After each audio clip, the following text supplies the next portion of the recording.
was.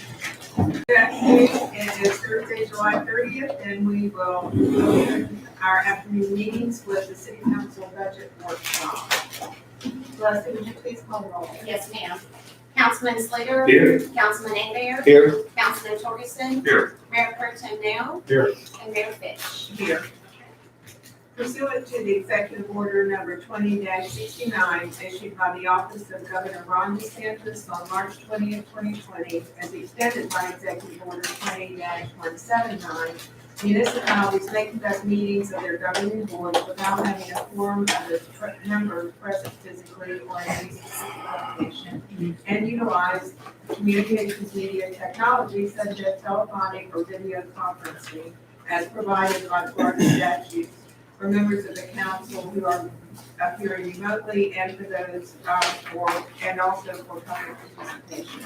While a quorum of council members is physically present for this meeting, along with the minimum number of key staff, we are following the governor's emergency orders and the city's emergency declaration. I'd now like to ask the city attorney to explain the procedures for public comment and participation in this meeting. Thank you, Mayor. The following are the city's rules for utilizing communications media technology as provided by section 120.54, paragraph 5B2 Florida statutes. And these regulations have been adopted by the City Council on April 6, 2020. This meeting is being streamed on YouTube Live and on the city's Facebook page. The agenda and backup material in the agenda packet are posted on the city's website as usual. As set forth in the notice for this meeting, also posted last week, members of the public who wish to participate in the meeting were asked to review the agenda and submit their questions or comments on agenda items by email to the city clerk with their name and address and a reference to the agenda item on which they wish to comment. It was also explained in the notice that questions or comments on agenda items could also be mailed directly to the city clerk's attention at the City of Gulf Breeze, City Hall, 1070 Shoreline Drive, Gulf Breeze, Florida, 32561. The city requested that all correspondence regarding this budget workshop be received yesterday, July 29th by 4 p.m. Central Time. Anyone wishing to comment on an agenda item during the meeting or workshop can call into the following toll-free number, 1-888-585-9008, call code 186-319-955. And if you will hold, your call will be answered in turn. Comments may also be made through the chat box via YouTube Live.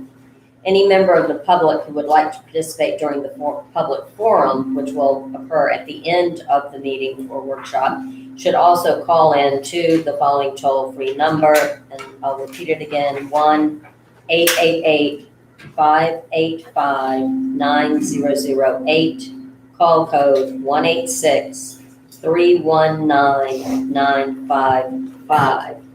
And you can also make comments through YouTube Live as well. The standard rules also apply, with any comments being limited to 3 minutes and applicable to the agenda topic being considered. Thank you. All right, thank you. We do have a busy afternoon with our budget, and so at this time, I'll turn it over to our city manager, Samantha. Thank you, Mayor.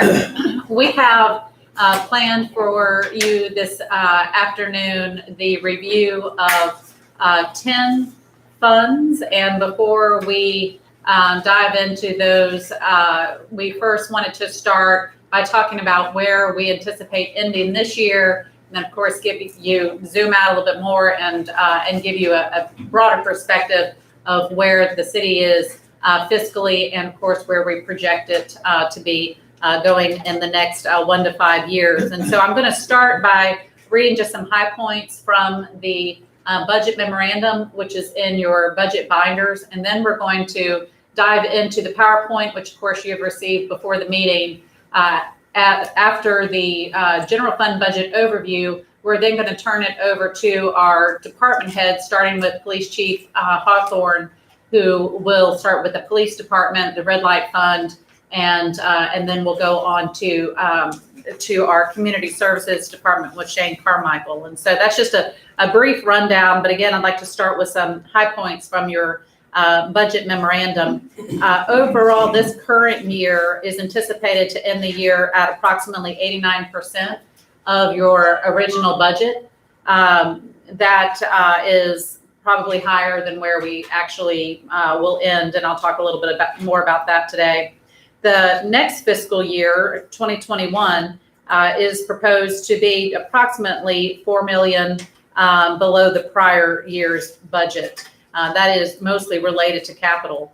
COVID-19 has impacted user charges and special revenues, but has not significantly impacted those revenues which impact the general fund. All general fund revenue streams are stable. The city is required under Florida statutes to budget at least 95% below projected revenues for ad valorem. For the current year, the projected ad valorem taxes are budgeted at approximately $1.3 million, which is an increase of $63,254 above the prior fiscal year budget. This reflects no anticipated change to the millage rate for next year, and of course, you'll be later setting the tentative budget rate for tentative millage rate, for next year. The general fund, of course, is the primary operating fund of the city and is supported by taxpayer dollars, fees, fines, investment earnings, and a variety of other miscellaneous sources that we'll be going through today. Approximately 6% of the total general fund expenses are spent on debt. Of the 89% projection of where we expect to land compared to the original budget, we do want to point out that the city has had COVID-19 related expenses of a little over $600,000. About half of that relates to emergency response payroll. We do expect to be reimbursed and to experience almost, all cost recovery through the CARES Act. And of course, we have submitted those costs to Santa Rosa County. And for that reason, you'll also see in the budget that the cash that we reserve in our fund balance for our disaster recovery fund of $350,000 remains untouched. And so if we did not, realize that cost reimbursement through the CARES Act, then we would utilize that $350,000. But even with the overage in the police department, they still are just coming in over their budget of about $150,000. So we've done, I think, a strong job of slowing spending wherever we could to make sure that we did not have to tap into these emergency reserves. In addition to that, see if there's anything else that I need to point out before we get right to it. And I think that's it, other than we're going to just go through an overview and then dive into your 10 funds that we have planned for you today. So.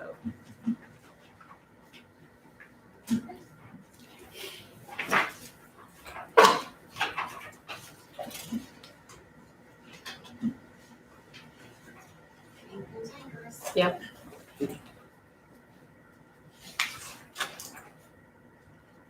Ha. Good job. Our illustrious city clerk has figured it out. So who are we? Obviously, the city of Gulf Breeze is a peninsula city. We have a population of less than 6,000, yet we serve over 32,000 customers. That's a 25% increase from the prior year. It's reflective of the fact that within our service area in South Santa Rosa County, there has been a growth rate of 22% over the last 10 years. We provide utility services, again, to 15% of the county outside the city limits, as well as Pensacola Beach and Escambia County. We're nationally recognized as a best place to live for retirees and families. We're a sister city to Pensacola and the front porch to Pensacola Beach.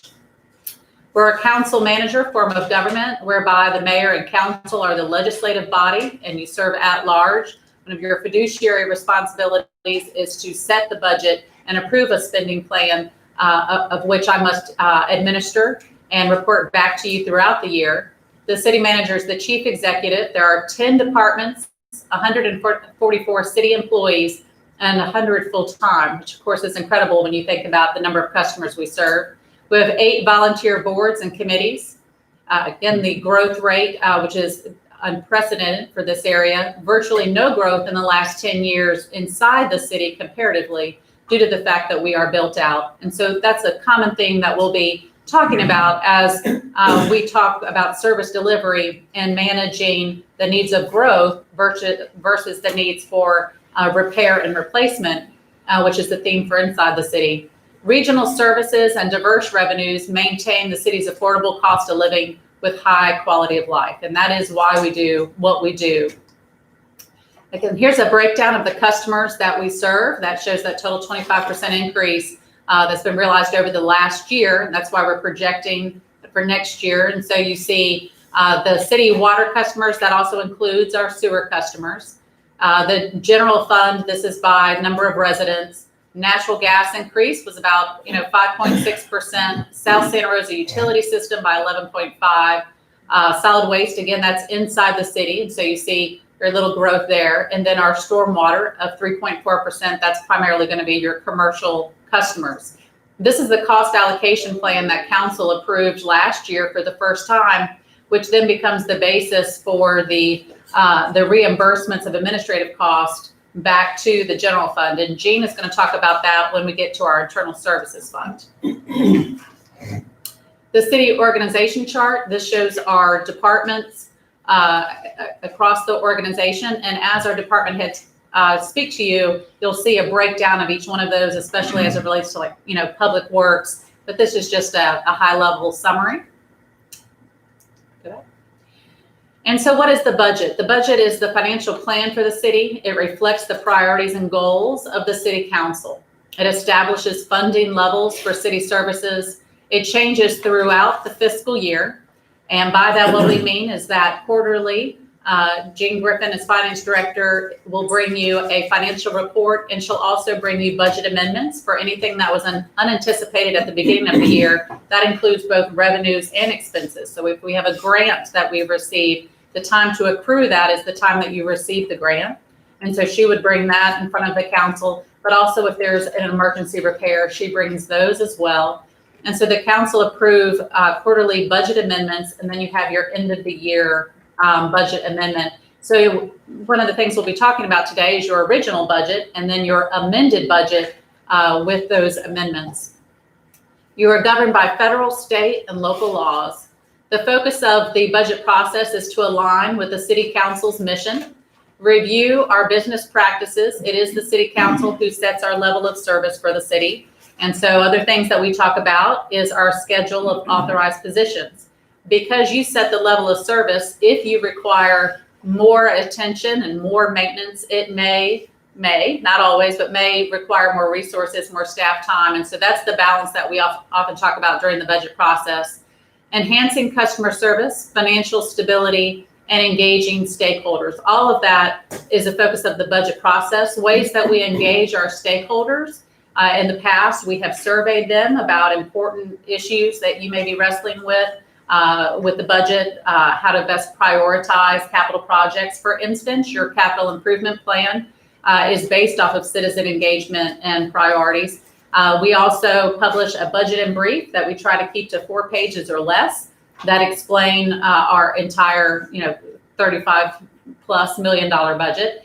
And then, of course, we use social media and talk with our civic groups after you approve your budget every year. We go out and meet with those city groups and present to them what their spending plan will look like for the next year. So this process started about 3 months ago. We start with a zero-based service review process. And what that means is that the department heads do not start with the budget that they had last year.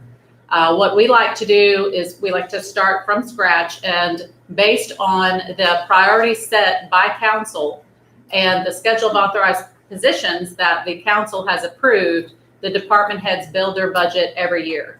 It takes more time to do it that way, but it is a better process for ensuring that we are triple checking every dollar spent and not just trying to operate, to a budget that has been predetermined. We review our revenue portfolio. Obviously, that has been very difficult. The council knows that we pushed back this very meeting. We received budget revenues just yesterday and just the day before. So this has been very unique for me, for staff, and for Jean Griffin. As you heard me say earlier, the revenues are stable for the general fund as it relates to our intergovernmental revenues that we receive from the state. And as it relates to our enterprises, we're glad that those budget workshops are next week. We projected downward trends, but we are trying to get them as close to actual as possible. And so a lot of those revenues were delayed by up to 2 months. Our truth and millage report was also delayed, but not as significantly.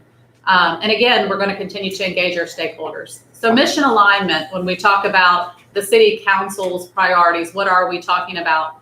Well, we're talking about, of course, safety. You will see that reflected in your budget numbers. Where is the number one place that we put most of our dollars in the city of Gulf Breeze? It is public safety. And for that reason, I can say very strongly that the mayor and council prioritize safety as number one, because that is where you put your dollars. Number two is focus on neighborhood preservation and enhancement. The city council in the last 2 years have greatly prioritized resiliency, preserving and enhancing our neighborhoods. We'll talk more about that, but neighborhood by neighborhood, you are asking them what their priorities are, and then you have committed to supporting their number one priority as quickly as possible, your goal being within the year. We also have a goal to grow our local economy, build and maintain dependable infrastructure, and provide conditions for the highest quality of life for families. What does that mean? That means that the second place that this mayor and council put your dollars is on parks and recreation. That makes you exceptional, because that is not the case for other cities, other local governments within this region. But when you look at where you put your dollars, it is number one, safety, and it is number two, with your families. A structurally balanced budget. And so we want to make sure that we build and maintain adequate reserves. What does that mean for this mayor and council? It means that you're maintaining a 6-month operating budget for all funds held in cash reserves. Another way to say that is you have an emergency fund, and when we talk about dollars spent, we won't be talking about that money. That money, those are investments with Gulf Breeze Financial Services. It is there for if there is a catastrophe. That is not part of your spending plan. 6 months more than doubles the recommendation from Florida League of Cities. And so that money is not even part of the $350,000 in just an emergency fund line item that you have within your budget. That is money that is totally separate. You also have a city policy that this council has focused on. You've really rolled up your sleeves the last couple of years on this, and that is recurring revenues for recurring expenses.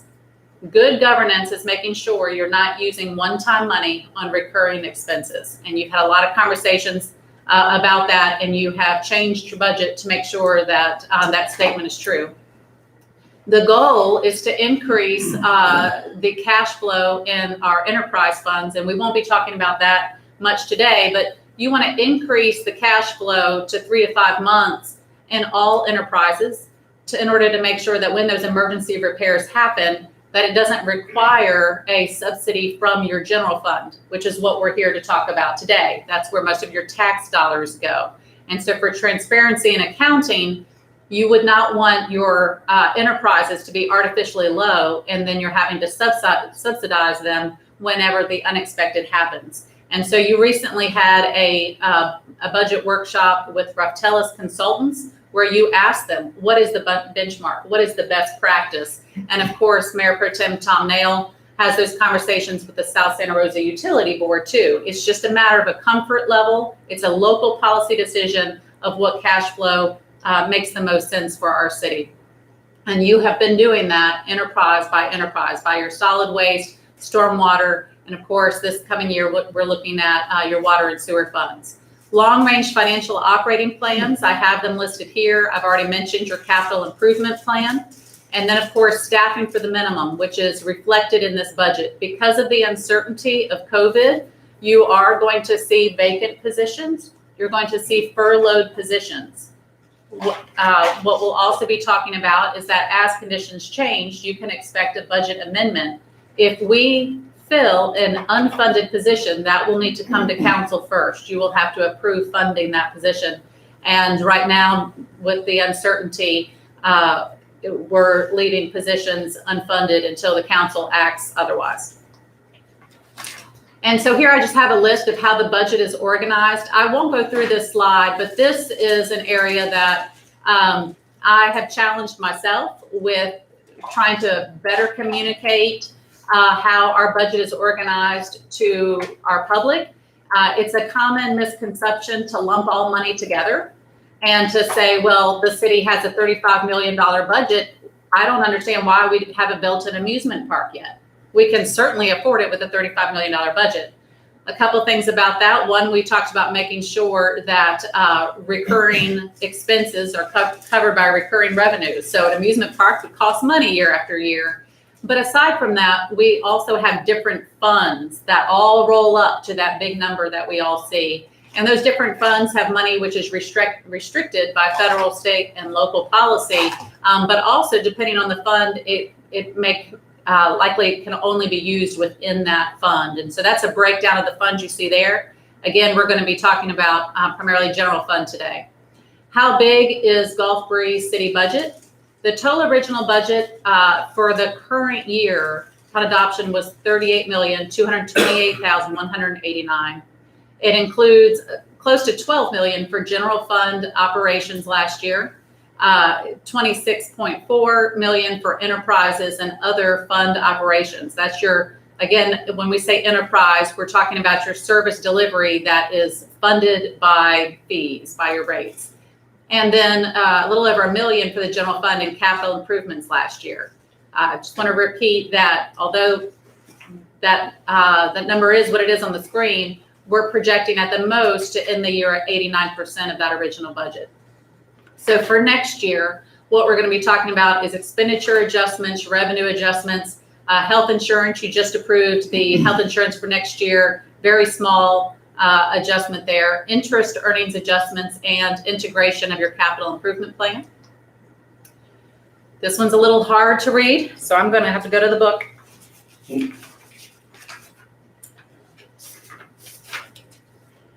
This is a breakdown of your ad valorem, which tracks with prior year trends. The percentage change in your ad valorem, which is your property tax, is 5%.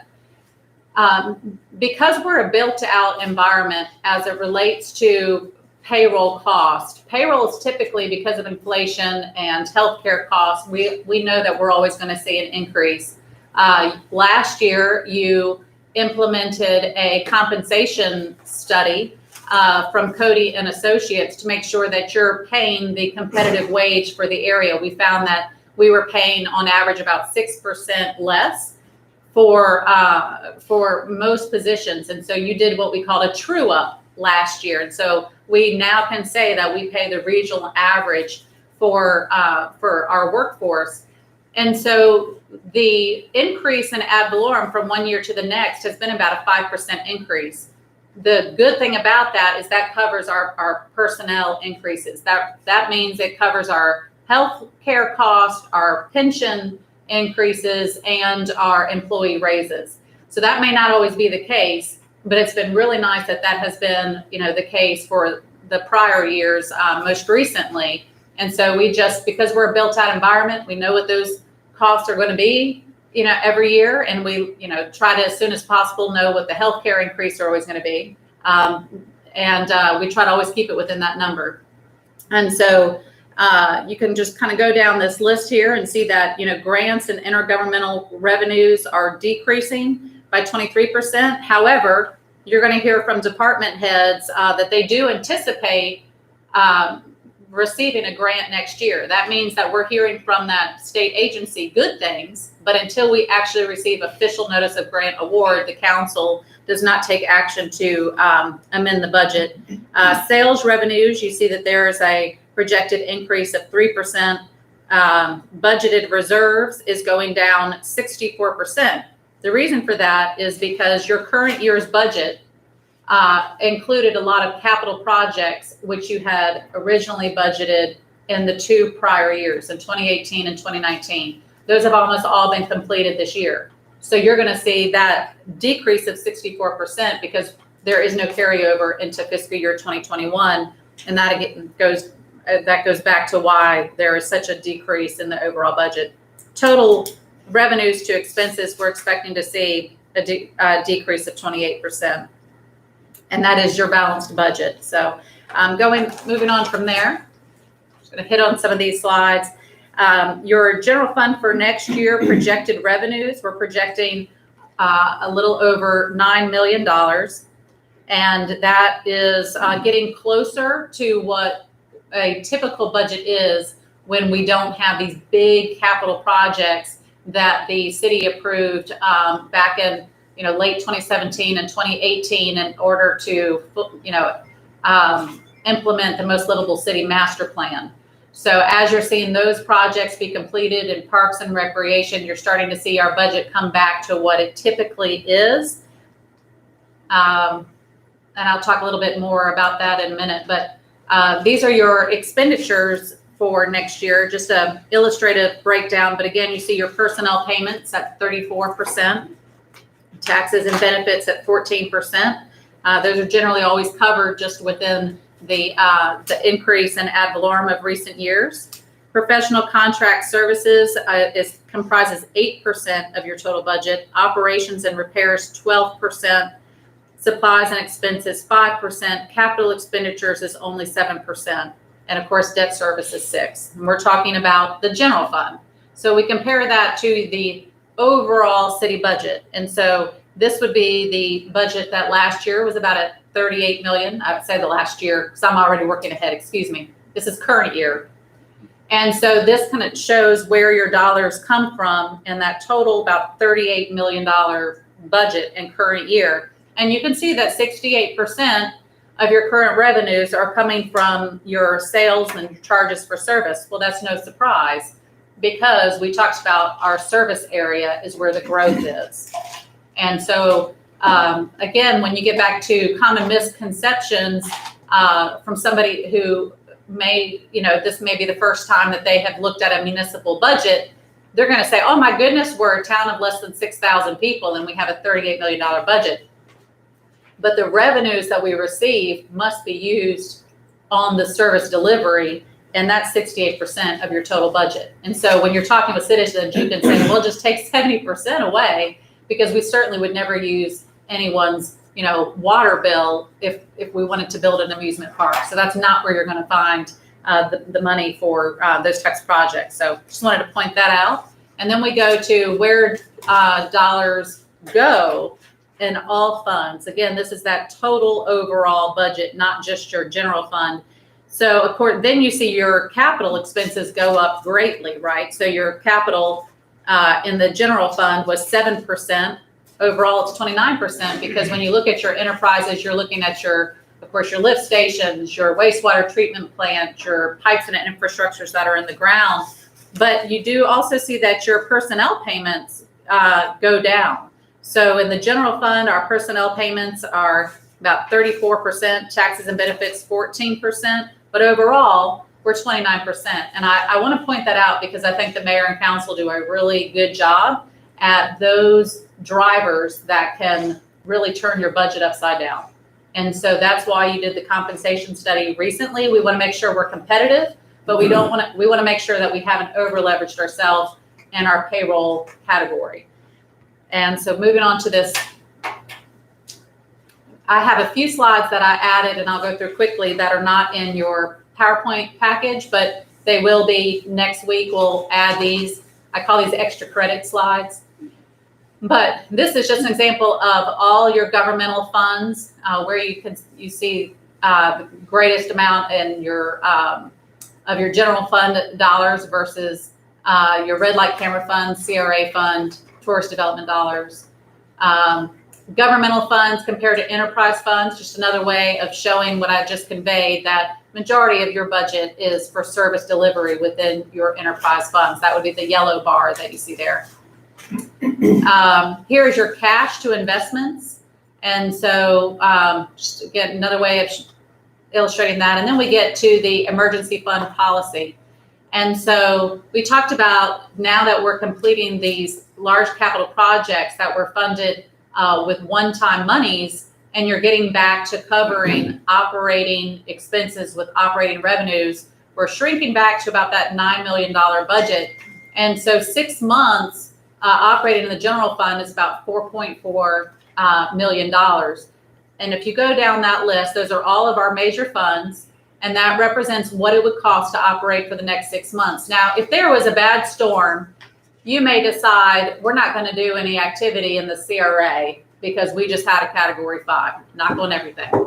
But this is again, a very conservative number. This is saying if we wanted to keep absolutely all of our major funds rocking on for 6 months after a disaster, assuming we don't receive another dollar, then we're going to need a 6-month reserve requirement of about $9.2 million. And so then you look at your Gulf Breeze financial investments, and this is your emergency fund, and the market value right now is a little over $10 million. And that includes $460,000 in cash, an unrealized gain of $261,000. In addition to that, you also have City of Gulf Breeze investments. The history of the City of Gulf Breeze investments is, it started when FDOT purchased a portion of Wayside Park for $5.9 million. The city at that time in 2016, it was 2 years after the 2014 500-year historic floods, and you wanted to move forward with some of the major projects in the Stormwater Fund that we'll be talking about next week, but you weren't far enough along in them yet. You still needed to do feasibility studies, and you still needed to do design. And so that mayor and council, which some of you were here for, they took $3 million of that 5.9 and they put it aside so that that money would be making money while the feasibility studies and the design went on. And so in addition to that $3 million, that 5.9, the remainder of that $3 million was the 2.9. That money was paired with other unrestricted cash reserves. And those are the large capital projects that I keep talking about. When I say we're getting back to a normal budget now, it's because there were projects from the Most Livable City Master Plan that were put out to the public, and they were prioritized by survey. And those projects have almost all been completed. And so in your large capital improvement plan, you have those listed, and that's available for the public to see. But this is the list from 2017 that we look at, and we go through, and it just makes us feel good to look at all the check marks. And so there's 3 pages of check marks, but certainly the city would not be able to do that on a continual basis. And some of those projects remain. The multi-use path is one of those projects, but the City Hall renovations for ADA compliance were one, the fire chief replacement vehicles, the trail expansion at Shoreline Park, the splash pad at Shoreline Park, gym floor refinishing, the tennis court resurfacing, the batting cages, softball stops, park improvements. So much of that, again, goes back to family. And so of your City of Gulf Breeze investments, last year the council proceeded with the East Basin. And so there was a draw of $1.35 million from that $3 million. And so now you have remaining 1.9. And next week, when we talk about stormwater, you're going to talk about what projects to move forward with next year, whether to touch this money, send staff out for more grants. That'll be a conversation to have next year. But those are your investments. That's their performance, in addition to the money market accounts and other monies that we have in our fund reserve day to day. So now let's talk a minute about debt and debt as a percentage of expenses. A review of the city's debt position is required to provide a 5-year capital financing plan for infrastructure. The city's use of debt is based upon factors including the long-term capital requirements and the amount of resources available to repay that debt. We recently talked about wanting to formally adopt a policy of where to set your debt limits for the general fund and also your other enterprises. Where you would want to set that limit for your enterprises is different than your general fund. And individually, I talked with each one of you about that quite a lot, because your enterprises, you can easily adjust your revenue. I say easily, but it's not for mayor and council, is it? But you can adjust your revenue to pay for a new project that needs to be financed, which means you can increase a rate if there's a capital project that you feel is essential. That is not so easy to do on the general fund side, because you'd have to primarily increase property taxes, and you're limited in how much you can increase property taxes. But also you would not want to increase property taxes to finance a project that may only have a lifespan of 15 years.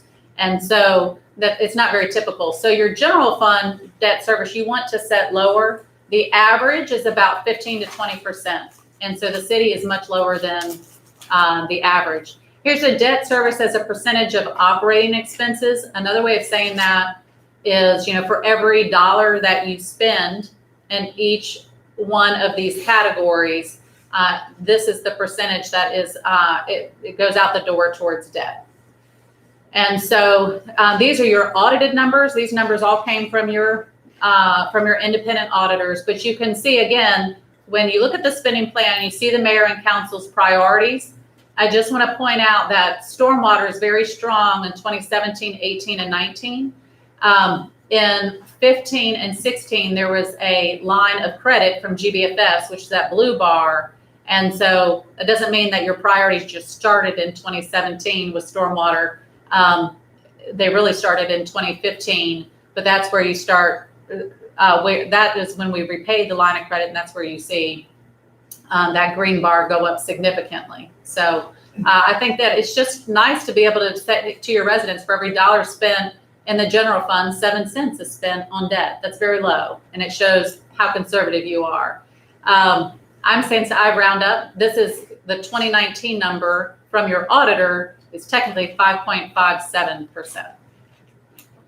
Over-reliance on intergovernmental revenues can make a city vulnerable when spending shrinks and services slow. So the last 2 years, another thing that the council, as you have stated, your major mission as a mayor and council is to focus on resiliency. And that's the measure of how quickly a city can bounce back when the unexpected happens. And so you've really looked at diversifying your revenue stream so that you're not overly dependent on any one stream. And so your intergovernmental revenues are those that you receive from, from the county and from the state, and you're tracking right on the benchmark. And this is not all cities across Florida. This is cities of similar size, and that benchmark is provided by the state. So unrestricted fund balance divided by the total operating revenues of all funds. What this means is that the city's unrestricted equity exceeds your operating revenues by over 125%. So that's great. And that is why another conversation we're going to be having during budget workshops is it time to liquidate some of your equity in order to have more cash to make some of the improvements that we need to make within your water and sewer fund? You can do that because you have unrestricted equity. And so another thing I just want to point out is that one of the reasons why this number looks as good as it does is about half of that is your Gulf Breeze Financial Services investments. So it's really nice when you have over $10 million that the city is able to leave untouched in order to make sure that you can make good deliberative decisions. I also want to point out that your current liabilities over total revenues is at 12%. The council, of course, you maintain a very low millage rate. Anything at 5 mils or below by the state standard is considered very low. And so it is a true statement that we are very, very low at 1.9723 mils. Your revenue streams, again, are stable. This budget continues transparency budgeting by reducing interfund transfers. Again, Jean's going to talk a little bit about that when we get into the internal services fund. But in the past, there have been a lot of transfers between funds, and it makes it really difficult. It's a longer conversation of the council when you're doing a lot of due tos and due froms for the council to stay on track of that. And so we've really tried to reduce that as much as possible and accurately show expenses and the reimbursement back to the general fund for administrative cost, so that if you have a very transparent budget that you can explain to your barber. Maintain city council policy of the 6-month emergency fund, continues the neighborhood enhancement programs, and continues community policing and CRA policing. So here's some typical key drivers of general fund increases. Again, if we're talking to our barber or the mailman and they say, you know, governments just love to spend, spend, spend. And say, well, you know, some of the reasons why costs go up are because of salaries, pension rates, healthcare costs, you know, service contract inflation, and new programs and services. And so, again, as it relates to the city of Gulf Breeze budget, our trend is that our increase in property values covers those payroll expenses. Our pension did see a 4.85% increase in fiscal year 21. That's this coming year. But again, it was covered because thankfully, even with our low millage, the increase in property values covers that. Rising healthcare costs, because we are part of a public self-funded health trust pool. When we have a claim, it isn't spread just across our 100 full-time employees, it's spread across all participants. And that is something we've greatly benefited from these last 4 years in controlling rising healthcare costs. The city also annually evaluates and adjusts our regional service rates to regional averages. That was not always the case. And it's been hard conversations to have, but this mayor and council looked at your municipal public service tax, you looked at your communication service tax, and you looked at your franchise fees, and you looked at what was the regional average, and you found that what the public was receiving for Gulf Power utilizing the public's right-of-way was half that of what the public was receiving in other municipalities. And the same for your municipal public service tax. And so by just adjusting those to the regional average, what you've done is you've made sure that you've diversified your revenues so that if one does take a hit, we're still going to be able to continue our current levels of service. And then lastly, the city has a policy in place for recurring revenues to fund recurring expenses. You can look at your citizens and say, we don't use one-time money on operating cost. If we have to, we'll reduce our levels of service, but we always try to make sure that we use recurring money for recurring expenses, even if that means having the hard conversations. Looking forward, again, we talked about the water and sewer funds that you're going to continue to be rolling up your sleeves on that discussion. Enhanced business process review, empowering our employees utilizing lean principles and best practices with the purchase and procurement manual. We're still getting our feet underneath us with our new procurement manual. That is really going to improve the accounting and reporting back to the council. And so we're glad after 8+ years that we have a really good purchase and procurement manual that reflects a city that's providing service to over 22,000 people. And then, of course, we're going to continue our zero-based service review and the budget development. So city department budgets, I'm going to first bring your attention right before I give the floor to Ed. I'm going to bring your attention to our general fund budget. If you'll look on page 13 of 64, this is just a good cheat sheet for you to kind of go back and forth as department heads are talking. It just is a budget summary of all of our general funds. And so you can look at, law enforcement, fire control. I wanted to bring that to your attention. And then on page 14 is our general government narrative.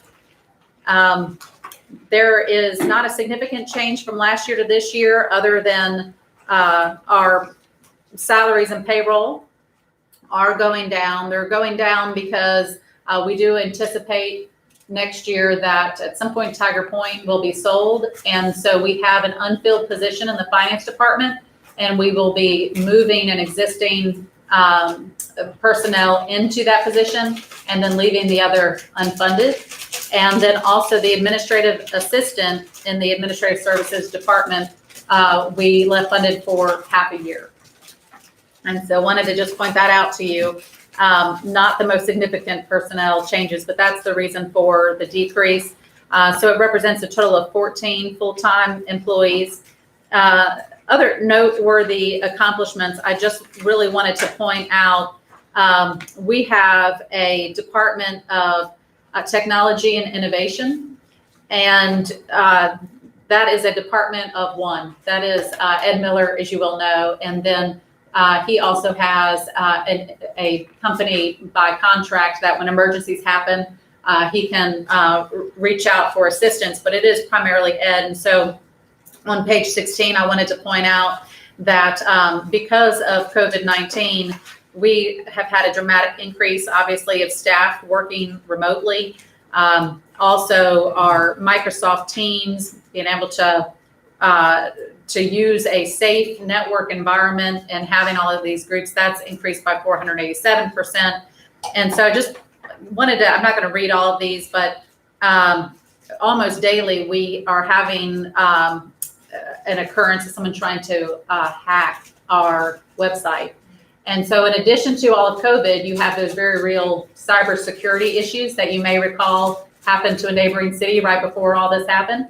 And it is happening to us. I mean, real time, not that when I say it's happening to us, what I mean is that we're having to be very vigilant.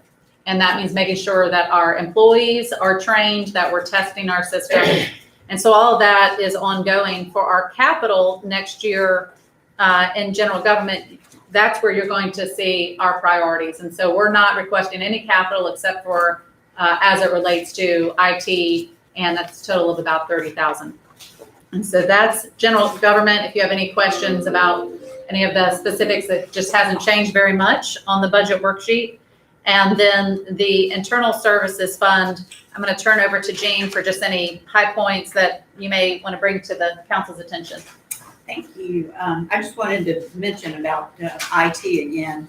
I've been doing a lot of work, most of my work remotely since this has happened. And recently, as about 3 weeks ago, we had an attempt for somebody to get into our banking files. And because of this great system that we have in place, we were doing our payroll and we couldn't access the bank, but it was because of this software that Ed has put in place and monitoring. Of course, he was able to, work around and get us in so we could process the payroll.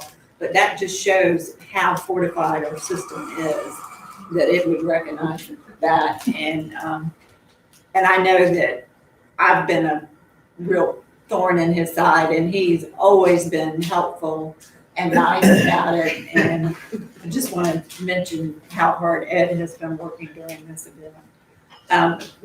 Several years ago, we changed our approach on how we were doing our interfund transfers. So and this came about primarily through the state audit and questions we were receiving and trying to implement best practices and making our costs be more aligned with what the true costs are. So the practice prior to 2018 was primarily have all the cost in the general fund and then have the other funds reimburse the general fund for those costs.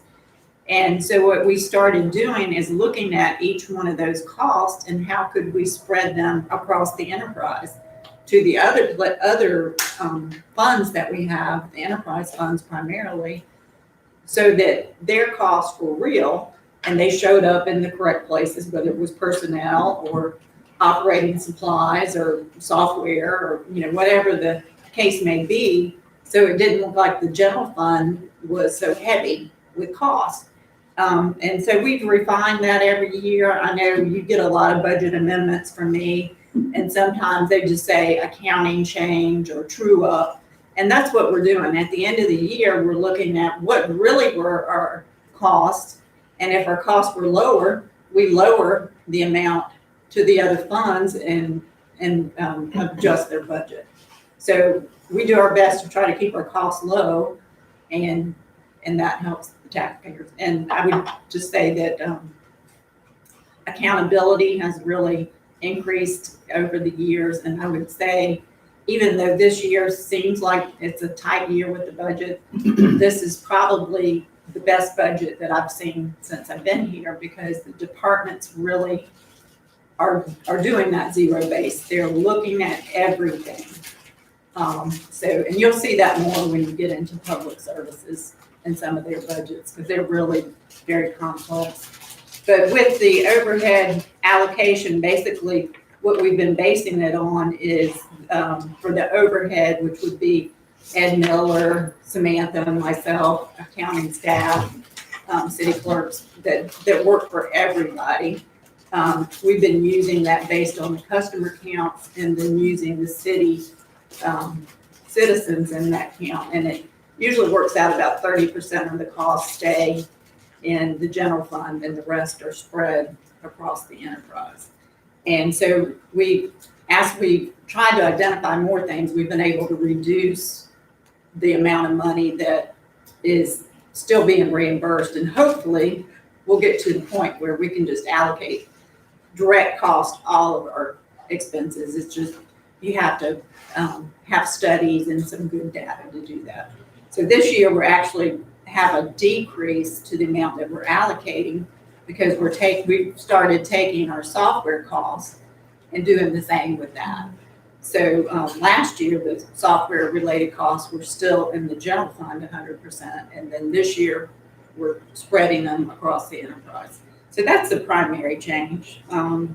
We do have, a few things that we've added in from the prior year related to fortification of our network and things like that, which are very needed. And I would hate to be in the situation that other cities have found themselves in. So I think overall we're doing pretty good. So any questions? I would just say, it seems like once you get all of the budget, all the departments being budget-based, it would be a lot simpler in the long run. It's just probably getting to that point. Yeah, I think we're, you have to look at things like the composition of how many staff, or if you're looking at workers' comp, there's different rates for different positions. I mean, it just takes time to look at the different ways to allocate costs. But when we can identify it specifically to somebody, we've been trying to transition that way. So we're slowly getting that way. And then that way, when the outside is looking at our financial statements, they don't see this line that just is a big number for transfers. And then we're trying to explain what that is. We could say, hey, no, they're really included now in your salary cost, or they're really included in your operating costs. So it's just implementing best practices. And because we're so unique, I mean, we're very different than any government I've worked with before, because of we're providing so many services outside of the city limits, which is very rare. So we're pretty rare. Another example would be our audit or utility billing. So both of those expenses were entirely being paid by your general fund and by primarily your tax dollars. Well, each one of those enterprises, if they were truly independent businesses, they would have to hire an auditor. And so expensing those proportionate to the number of customers, and the same with utility billing. So when you say, Samantha, did you wave a magic wand? How is the budget, the general fund so much lower than it was? That's one of the primary ways that we're doing it, is truly accurate, reflecting the cost in the enterprises and making sure that our taxpayers aren't subsidizing something that they don't have to. So, does anybody have any questions about the general overview? If not, we're gonna. I just had a question. Yes. That you're trying to charge off all, do you have some type of job cost software that, like a kid that works for the sewer does something for the water, does something for the gas? Is that, how do you like it? We have a limited amount of employees, but they do multitasking jobs, right? Yes. So This is one of my how do you- favorite subjects. We talk about it How all do the you time. make sure that kid is working You know, I'm It's sure, not being I'm allocated sure Randy per has the same thing he deals with when Oh, he's yeah. trying to charge different. So, I make sure that you ask this question again when Jason is here. Because it is a ton of work. I bet, is it more It is- work than it's worth, I guess, Well, is what the I'm thinking. training to employees of just how to account for their timesheet. And Right, so that, because the information we're get is only as good as what we're given. right, And so each one of the, you know, you might have a 20-year-old service worker, as you said, and he's having to expense his time. Problem is that 22% growth rate over the last 10 years. 15 years ago, this was not an issue. You know, the late 90s, when we just acquired the SSRU, much easier than it is now. And so what we had 2 years ago is for that one service worker, they were spending their time where the most growth was, which was natural gas. After natural gas, they would share some time with water and sewer, and only when they could get to it were they spending time inside the city on right-of-way maintenance or stormwater. So your parks and rec just gradually started picking up more right-of-way maintenance inside the city year after year. What this council did last year is you approved a reorganization plan for decentralized management, and you're now starting to see that play out and what that means, you know, real time. It means that your division managers, you did not have division managers in the past, but they have more decision-making responsibility. We talked about that the assistant director, who was also your city engineer, all projects were bid out and monitored through that one individual, and all supervisors across all utilities reported to that one individual. And that's just reflective of the fact we grew so fast. If you're only serving 6,000 people, that is a working model. But now, when you're serving more than 4 times that amount, it doesn't work. And so what you're going to see in this budget is we've taken it a step further than last year. And now we have a special revenue fund for streets and stormwater. And when you canceled the inmate contract last year, you looked at the numbers and you said, if we cancel this inmate contract where inmates can only work half a day and they're not coming as much as they should because of contraband and other issues, if we cancel that, we can afford 2 service workers just in stormwater and in streets. And so to that, we have increased, we've allocated 2 more personnel, and you now have a crew that is exclusively inside the city on streets and stormwater. And so I'm getting emails from people who are saying, man, it's like routine. I'm seeing this crew come by and then they come by again. Is this the way that it's going to be? And yes, so that's something you've implemented in the last year. Now we've taken it a step further with this special revenue fund that we're going to talk more about next week, but it'll be very transparent for citizens. They'll be able to see that when they pay their local option fuel tax or the local option sales tax, it is restricted only to those personnel, those streets and stormwater. Well, in practice, that's what you've already been doing. So now it's just accounting for it in a very transparent way, which before it was just part of your general fund. So that's one. So when you talk about that one service worker, now in streets and stormwater, they're on their own. They're just sharing their time between those 2 duties for 4 individuals. And then they have supervisors who are still sharing time. But in natural gas, you'll also see in this budget next week, natural gas are now going to be funded 100% out of that fund. It probably should have been done before now.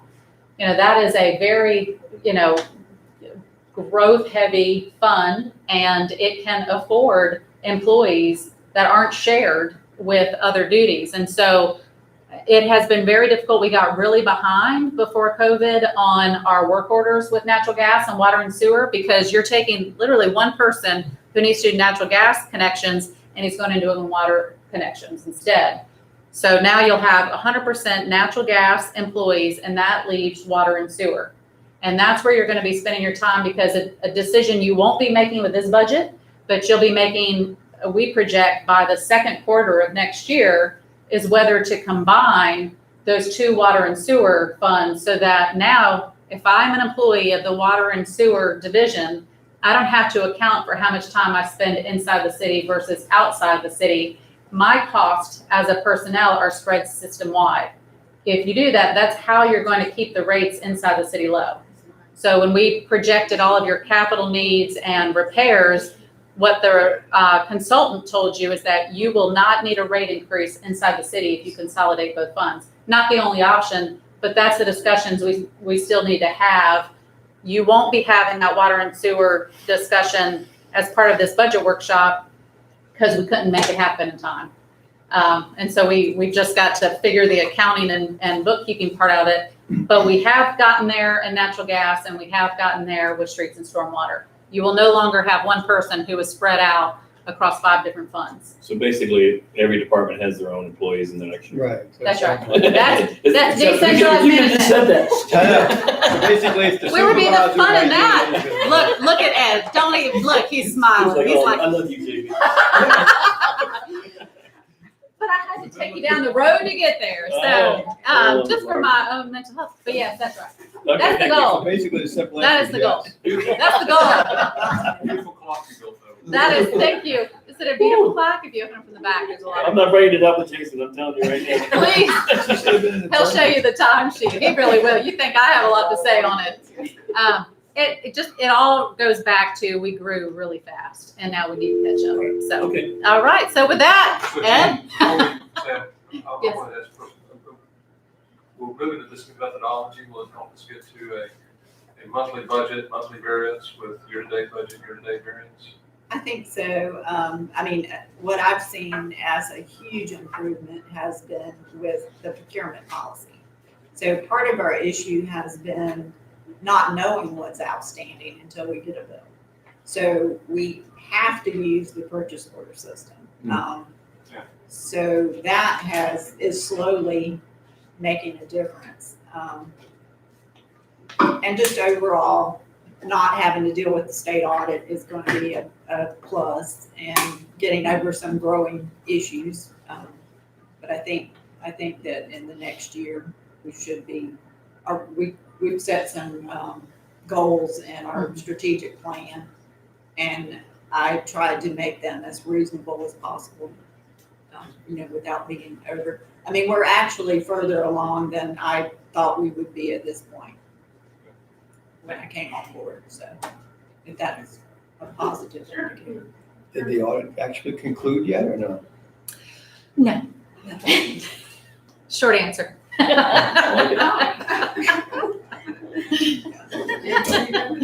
Yeah. But if you want me to say more on that, just in order to tap the table, Councilman. All right. Maybe we should install the 3-minute rule here. Yeah. Well, y'all need to give me come up with a nice hand gesture. All right. If you wouldn't mind coming here, so that we can pick you up on the microphone, Mr. Gray.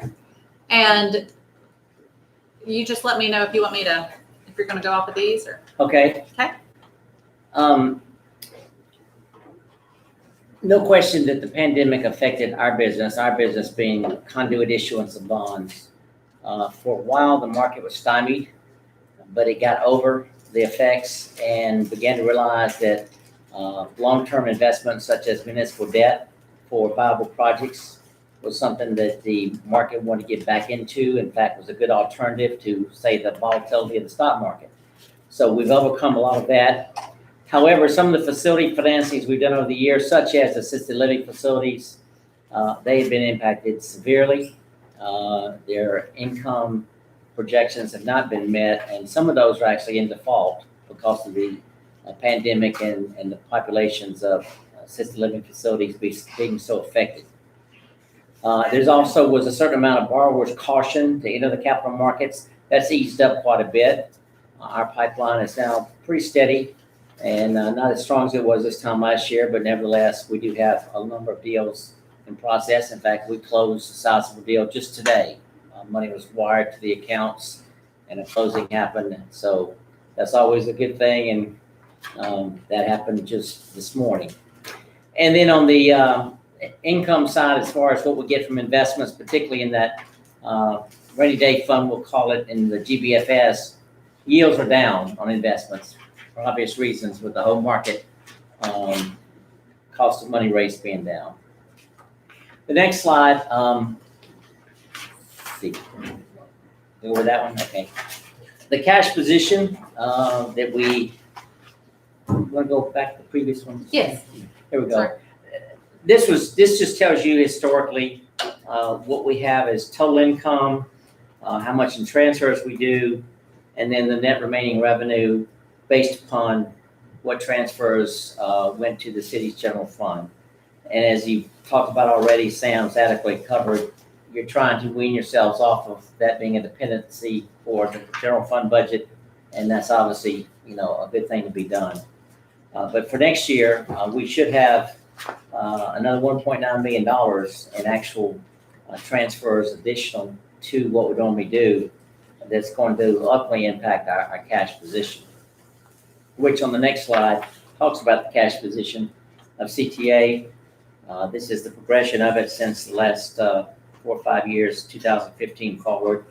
And we had been building until recent years when we've had to shift the expected transfers for general fund purposes of what's come to be $1 million a year, solely coming from CTA, because GBFS and its program activities is pretty well expired. Those programs have matured, bonds have been redeemed.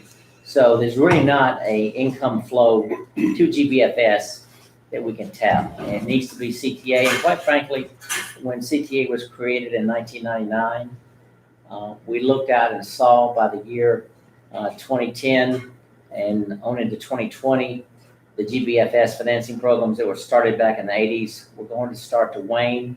We needed to create alternative enterprises such as CTA and try to make that offset the GBFS decreases, and we've been successful. So that's a good thing. I'm sorry. Do we have these things in our books? I don't see these in our books. No. Okay, You'll have them next week with Okay. an update. I just want to make sure I wasn't missing some of your books. No. Sorry. And on the, as GBFS is going out, then eventually will that just be a non-entity and we'll only have CTA, or would we always have? Well, the distinguishing factor is GBFS is simply a department of the city. And whether you want to abolish that department is simply a management decision of all of you. I would subscribe to leaving it as it sits today, if for no other reasons to segregate the $10 million that it sits as being in GBFS out of sight, out of mind, so to speak. Yeah, that makes sense. The CTA cash position, again, with increased transfers next year, it will dip down by a couple of $1 million. Next slide, the income and transfers of the GBFS, as I just alluded to, transfers are now down to nothing. It's pretty well remaining status quo in terms of its income, and really the primary income it has now is really the return on the investment portfolio. That's really the primary income source of GBFS now. So that just accrues to increasing the asset value of the investments and the reserves that they represent. And then there's a GBFS cash position, which again is pretty well leveled off, but because the investments are increasing and yields are such that we can offset any expenses of GBFS, we do see a slowly but steady rising cash balance in GBFS, particularly since we're not drawing any transfers out of it.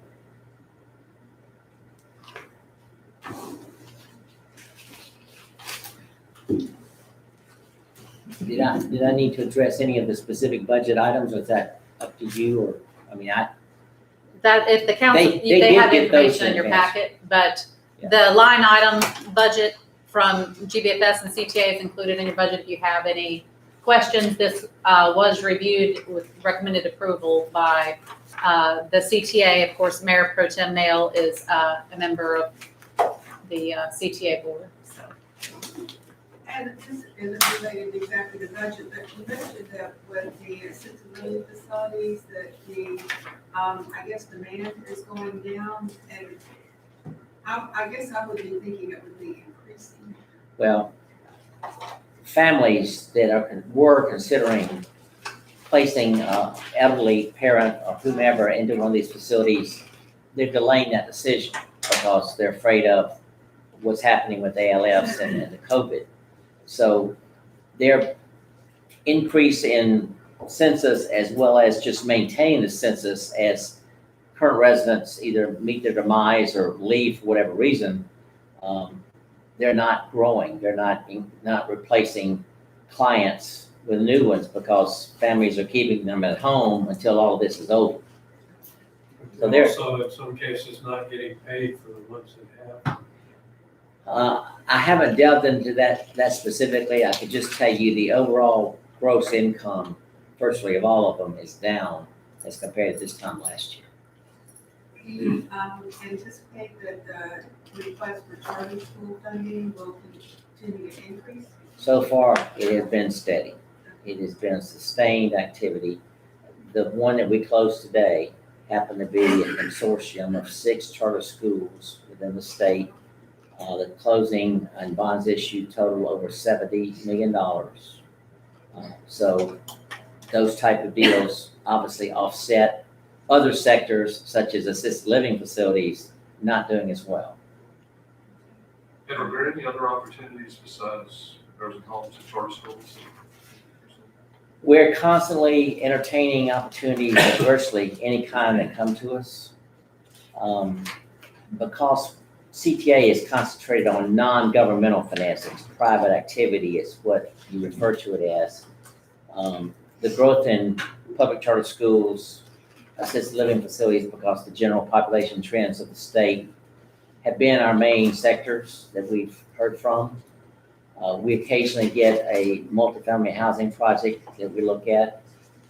Every now and then we might get something like a Holly Navarre water system expansion, because that is a nonprofit owned system. It's not a public system as far as the city or county owning it.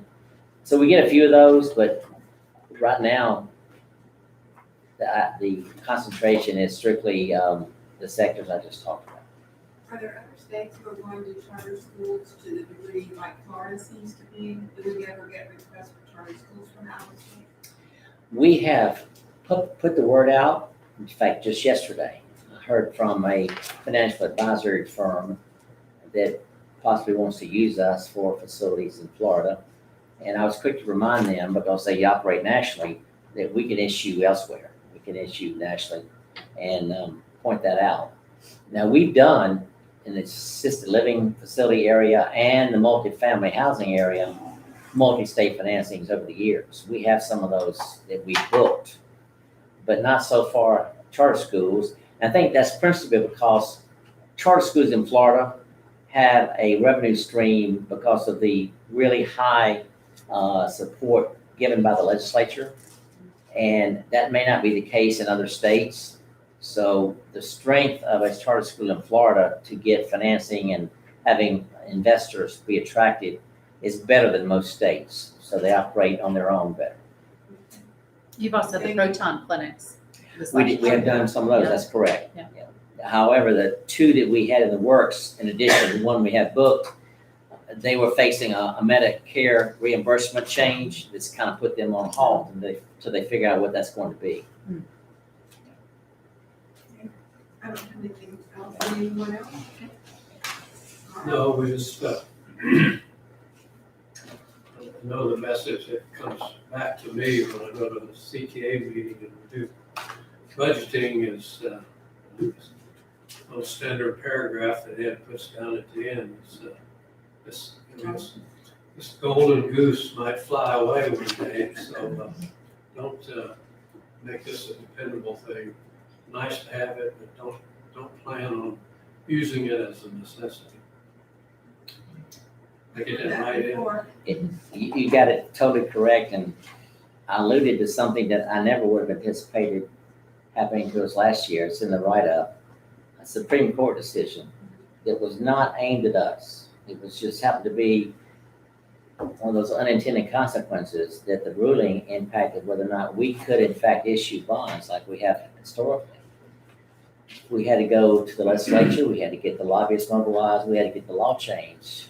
And the good governor signed that into effect about 2 months ago. So we escaped that bullet, but you never know when something like that may happen. Let's close more deals. Yeah. Just keep working. Thank you. All right, thank you. All right, Chief?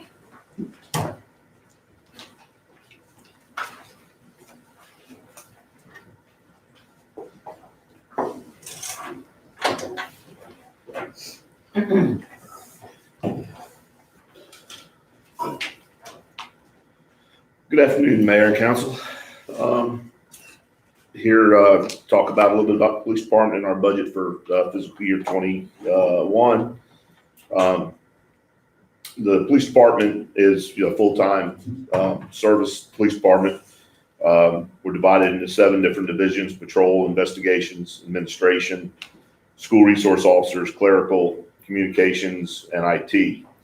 There's 21 full-time police officers, 4 part-time officers, 5 full-time dispatchers, 3 part-time dispatchers, 1 IT person, 1 records clerk, currently 1 part-time red light camera project clerk, and 1 administrative assistant. The patrol division is divided into 4 12-hour shifts. There's 4 sergeants and 8 officers assigned full-time to the patrol division. 1 officer on one of the shifts is assigned or designated as a traffic officer. One of the other shifts has a canine officer assigned to it. And then we have 1 officer that's not assigned to a shift that began last year as a CRA officer. And he is full-time working with the businesses in the CRA district with any issues or needs the businesses might have. We have the few part-time officers we have assist us when officers take leave, go on vacation, or during major traffic holiday weekends, or just regular weekends down here nowadays. So we have some extra officers on the street. The investigation division has 2 officers assigned to it. 1 officer does most of the local investigations of crimes that occur in the city of Gulf Breeze. And the other officer is assigned to the DEA Drug Task Force, the HIDTA, the High Intensity Drug Trafficking Area Task Force, which is that task force is made up of officers or deputies between here and Fort Walton or Okaloosa County. And they go after large-scale drug trafficking issues and organizations. One of my captains, an administrative captain, oversees the investigation division, so he's in there to give assistance when necessary.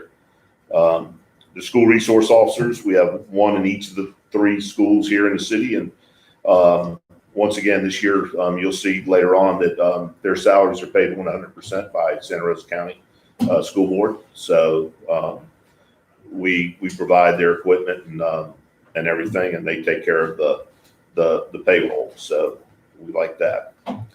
In the administration part of it, of course, we have the records clerk, part-time red light camera clerk, the administrative assistant, the 2 captains, and myself comprise that, the administration part.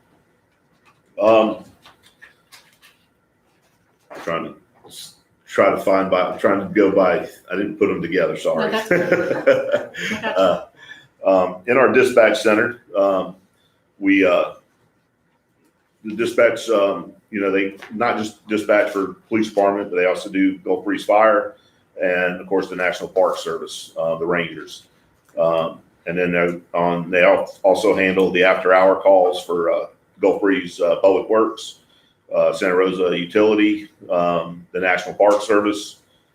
So they're once again, a 24-hour operation staffed by the 5 dispatchers and the 3 part-time dispatchers. The budget coming into this year is basically around the same amount as last year. There's a slight increase at the end of the total budget. And that has to do with the wage increase and then the funding of the police pension plan. There's only 1 personnel change that I'm addressing this year, and that is our red light camera clerk has been a part-time person since the inception of it back in 2010. I'd like to make her a full-time, or make it a full-time position. Reason being is we get a lot of phone calls, in reference to the red light camera. And when one of the other ladies takes off, is sick, uses vacation, one person in the office, they're on the phone the whole time. And they're trying to answer, they can't get their work done because they're really overwhelmed with red light camera, because every phone call that we get takes anywhere between can take anywhere between 5 and 10 minutes, depending on the questions the red light camera person, whoever's calling, as far as, it wasn't me, what do I do? Even though it's all in the bulletin provided in the notice that they get of all what they can do to, contest it, they have to go through the whole thing with the person on the phone. Then it's whether they want to pay, if they don't want to pay, them explaining to some of them how they can review the citation or the violation on camera, because on the site, and when they get their notice, there is a video of the violation. They have to walk them step by step to do that. Once they do that, most of the time, the person then decides, okay, I'll go ahead and pay. How do I pay? Now they have to go through the process of how they're going to pay the violation. And then it comes down to they'll give them their credit card. They'll take the information. Needless to say, they're on the phone for an extended period of time. It's not, yes, you've got a ticket, bye, send your money, to try to give them the right service that the people need to understand the violation notice and everything. So it does take a lot of time in there. So that's why I'm pushing or asking for that to be a full-time position. And of course, that money doesn't affect my general budget, because the position is actually paid for out of the red light camera. So it's just coming out of the red light camera budget itself instead of the general fund. There's only really 2 capital expenditures for this new budget. One, 2 new patrol vehicles. We're down to the 2011, 2012s on the street with a lot of miles, and these cars are getting expensive to fix. So we're looking for 2 new vehicles there. Chief, you might want to put on, that also comes from your red light camera fund. Yes, yeah. That funding is also, and that has been historically from the red light camera fund, and that's what we use the red light camera fund for, is the public safety. And typically it's every year we get 2 vehicles out of it. And so that's where that money would come from. The other possible capital expenditure that we're working on and still working on, the plans are in there, is the new police department. Right now it's unbudgeted, but pending future sales of either property, the golf course, hopefully that money will be transferred or budgeted for the new police department. I'm still working with the design, David Alsop, with Marshall, Sam Marshall, with a new design. And we're just about there for that. The design feature to be, I think, brought in front of the council to take a look at. And so we're still working on it. We're just had to slow the pace for the funding part of it. And so that is one of the next big capital expenditure. Let me pause on that just for a minute. And council, I've spoken with each one of you individually about this, and we've emailed a little bit, but your audited financials every year show that there is due to the city approximately $2 million. And so Chief is well aware, he's probably never been as involved in utility matters as he is right now, because he knows reimbursing the general fund that debt is how the city is going to fund this without having to take out a loan. And so I assured him that all things are moving forward and things are looking good for this next year. But he's very involved in utility matters to make sure that the general fund recoups that expense. I put my ear to the ground. And I think, Chief, don't I remember that you have gone back and revisited the original plans and actually made it smaller, to when the cost change? Yeah, the cost is gonna end up being after with the change in cost as time has gone, is gonna be roughly the same as what the initial building and renovation was gonna be. Now we're gonna have everything in one building, so we won't have the two buildings. It'll be one building, and we're also looking at moving, the billing section over by the police department for safety for them, because they've had some issues, where people not, upset with their bills, and want to come in and, not be so nice. So with them being right next to us, in the same lobby area, we're hoping that will eliminate some of that, or else make the ladies up in the front, feel safer and everything. Sure, that's a good idea. That's a great idea. But part of it was taking out the cells and stuff like that, right? Yeah, taking out the holding cells, taking out the gym that was gonna be in there. And then the other part of my, transition, there's a slight transition that we're working, and it's a possibility of moving communications, up to Santa Rosa EOC. Yeah. The first phase of it is kind of a simple, one with no cost associated to it, and that's just moving fire and the 911. Currently, 911, the only ones the police department receives is if it's a landline.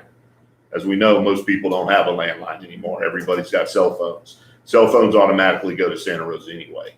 So that's not a real big, and then for fire, my main reason for the fire is we do not have, knock on wood, a lot of episodes with a fully involved fire.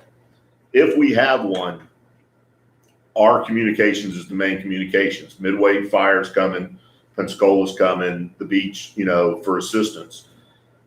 They have their own separate lingo.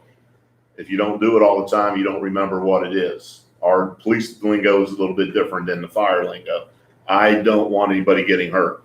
Yeah. I don't want, Santa Rosa has a fire communication south, they dispatch, I think, fire for just about every agency in Santa Rosa County. Mhm. So those guys do that every day. They know the lingo. And that way, if anything major happens, we got the right person there. And we don't have someone that's a newer dispatcher who's never had to deal with that type of an incident and make some type of mistake where somebody possibly could get hurt. So that's one of the main reasons for taking that up there. The other one is it'll help us a little bit in dispatch as far as manpower wise. We would still need basically the same manpower, but if somebody went home sick at say 11 o'clock, 10 o'clock at night, and then a major fire happened and a major wreck on the bridge at the same time, and we had one dispatcher trying to take care of two different major issues, something's going to be missed and something's going to happen. So it does help us a little bit in the manpower wise that if that person goes home sick or something, we're still good with the one person in there because he'll be able to listen to the Gulf Breeze or to Santa Rosa Fire. He put out the call, so he'll be able to understand what's going on there, but he can concentrate on what's going on with the police department side of it. So it's something that we're looking, we're researching and looking at. And then as we go, I'll bring back possible other plans on if we want to decide to look at moving police up there. And of course, we have the National Park Service involved in everything too. So this all came about right around the penny sales tax. There was a big push they were really looking up there to try to do a regional communication center. And so that's where this all started. And that's where we kind of tried to put the brakes on the building because the building was being built to have a new communication center. I didn't want to spend a lot of money and have this here and then go, oh, guess what? We're not gonna have one. We just spent a lot of extra money for, so the talks have slowed down a little bit because of COVID and the pandemic with the EOC and everything up there. But we are getting the talks back started as something later on down the line. Question I got for you, Chief, is if, from what I understand from what Sam indicated to me, is that the budget was getting squeezed because costs were actually coming much higher than what the budget was originally anticipated in the new police department. Right. If we were to not have had that problem, would you still want to continue on other than the communication center? Obviously, you make a good point about that, not wanting to have double spending on that when we don't really necessarily have it. But some of the other things that you're trying to cut back on, if you were able to continue to have that, would you still want to have that for the future of the police department as opposed to cutting it now just because of a budget constraint? So it maybe we could look at the possibility, well, let's not cut back the size of the facility, maybe let's not put in the cells if we, but leave the space there for availability at a later date that could be maybe added so that you. I think down the road it could come to fruition. I think the space that we have now, the new one, is to me is a very good space. We have an area still set for communications in the center of the building where it'll be a safe spot. But if that goes, that can become like a conference room. We can use it and in the future, if we need extra space, extra offices as we, what happens in 5 years or 10 years, that room could then be chopped up into extra areas, storage, whatever we might want to make it. So the building is, without throwing a lot of extra areas, it is set up, pretty nice. As far as the holding cells, I think once, the officers have been taking the prisoners straight up there, and actually for liability wise and all that, it's a lot better for the police department and the city to have them go straight up there. And we're trying to get also to try to do some citations instead of always an arrest if possible, so that we're not making as many trips up there. If we can do a notice to appear, just a criminal traffic citation, we're trying to use those to try to cut down. And a lot of that came out of the COVID-19 too, with the jail accepting prisoners. So we're trying to cut down on that. So I see you have to settle for second best if there's another way around Right. it, maybe an asset sale down the road or something that help offset. But put in the infrastructure that if you needed to add the internals at a later date, you could still have it that way. The way the building actually is going to be set, if we want to do something later on, we can always go back and add on that space, and it'll flow, and the department will still flow very nicely from, if we wanted to, let's say, holding cells, it would be right at the back that's where the patrol section is, Right. and the sergeant. So it would be right in their general area so that they can write the report, keep their eye on the individual. So it's set up the way we redesigned it and set it up. It is set up for if something later on we decided we want to do something, we can work on that. Okay, and you're good with moving the billing department in with the police department? Yes. Okay. Just curious. Okay, thank you. And so that's on the law enforcement side. That's where we are. On the red light camera, this year is projected right now about a $50,000 decrease, mainly because of COVID and travel. We had we had that quiet time, but, and this was before they opened up the beaches, and we saw 4 weekends in a row of backed up traffic into Pensacola. So I really can't tell you if we might catch up, to being right on normal, on our normal par as far as, violations during that time and everything. During the COVID part where the strict stay at home, nothing really open, there was really not a whole lot of traffic. It was very, quiet and everything. But when they opened up the beach and all that, it seemed like Pensacola Beach was the only place in this part of the world to go. And you didn't really want to try to go out there on a Saturday or Sunday. So we had a lot of traffic and everything. Big difference in the numbers from 16 to 17 is. That would be the fire department pumper truck. That was on the Most Livable City master plan, and there was also another fire truck that was like the deputy chief truck. So there were some jokes back and forth about being Okay. painted blue, but the red light funded the fire Fire department. department, okay. Yes. But we're looking at funds, not expenses there, So right? that's not the income that comes in, or is that? Well, it the amount includes the of funds? reserves. And so on average, you're gonna average about 450, but what you see is like the carryover from one year to the next. That's, Oh, that's okay. your fund balance, So, yeah. so 2016, we just didn't have a spike in And- revenue. Correct, it's your, it's That's what I so, thought it was. Yeah, me too, that's what I thought. every year our revenues exceed our expenses, and so those revenues, that piggy bank is growing, and then we I see. really bid into it. I got you. 17. So that's why Shane really, eyes grew big. That is, boy, Yeah, let me tell you, all the we found a way ribbing to- that I took thought maybe place. the equipment wasn't working. Yeah, Yeah. no. I check that camera. Wow.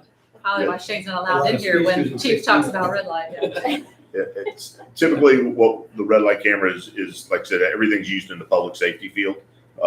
And what we do in the law enforcement side of it is usually it's 2 cars every year, and about every 3 or 4 years, it's new laptops for the cars because they have a life expectancy. And then the other one that we'll use it for is like the initial one was body cameras, and I think it was in that year. So there was like a $30,000 hit there, but we've been able to get them. We're getting close to the end of that lifeline, and we're looking at some other options that will be brought to council later on in the year to as far as possibility. So it stays pretty much consistent. The monies that come in, the monies we pay the state, the money we pay the vendor. If you look through there, there's not much of a difference. I don't think in a year as far as what we get and everything. And then the other part that the red light camera funds, so everyone, it'll be the full-time, person now. Of course, the contract, the postage, supplies for the office, 2 cars, 2 vehicles, bookkeeping, and then the overtime, which is a FOP contract, was negotiated in the contract. This will be the 3rd year of that. And that's for aggressive driving.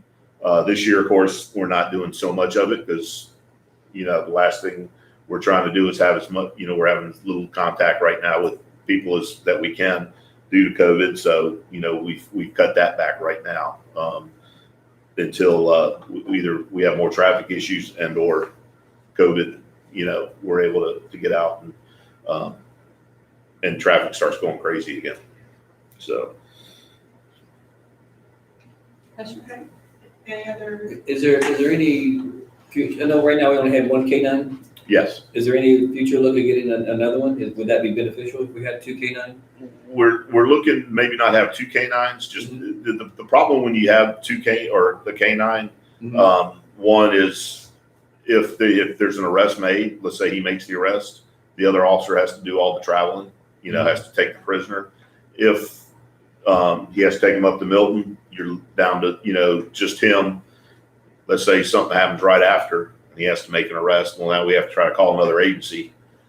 So having them are good when you have a larger department where you can have more, where they're not necessarily they're in addition to your patrol. Right. Ours unfortunately are part of the patrol. So we are looking, the other thing we're looking at maybe doing is when we get a new dog, just doing a drug dog, not a tracker, not just strictly a drug dog. And then doing like a half cage in the back. Mm-hmm. So the guy gets to ride in the back seat with the dog up to Sniffling. But and that's used by other agencies. They'll use the half cage and everything so that person can transport that individual to the holding cells or whatever's going to go on. So we are looking at that. Having 2 would be our dog currently, I think he's roughly 7 or 8, so he's getting close to so before he goes, I'd like to have another one start getting in place so that once we retire him, the other one will be at full service because it takes 6 to 8 months with the training and everything that they have to go through before the dog can really work the street. and I will say when I looked at the citations, my zip code, I think you have those of us residents in the city well trained. That's very true. Okay, any other questions or comments for Chief? All right, thank you very much. Thank you. Look at Shane. We must be getting community services. Yes. I was hiding in the back. So, you know, don't underestimate Rick because, you know, we are giving him some CRA funds for policing. So it wasn't like he's not getting a little something. Not from that much.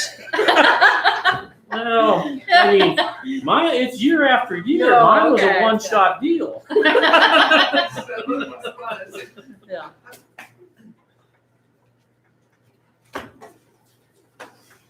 So basically, we'll start off with the volunteer fire department.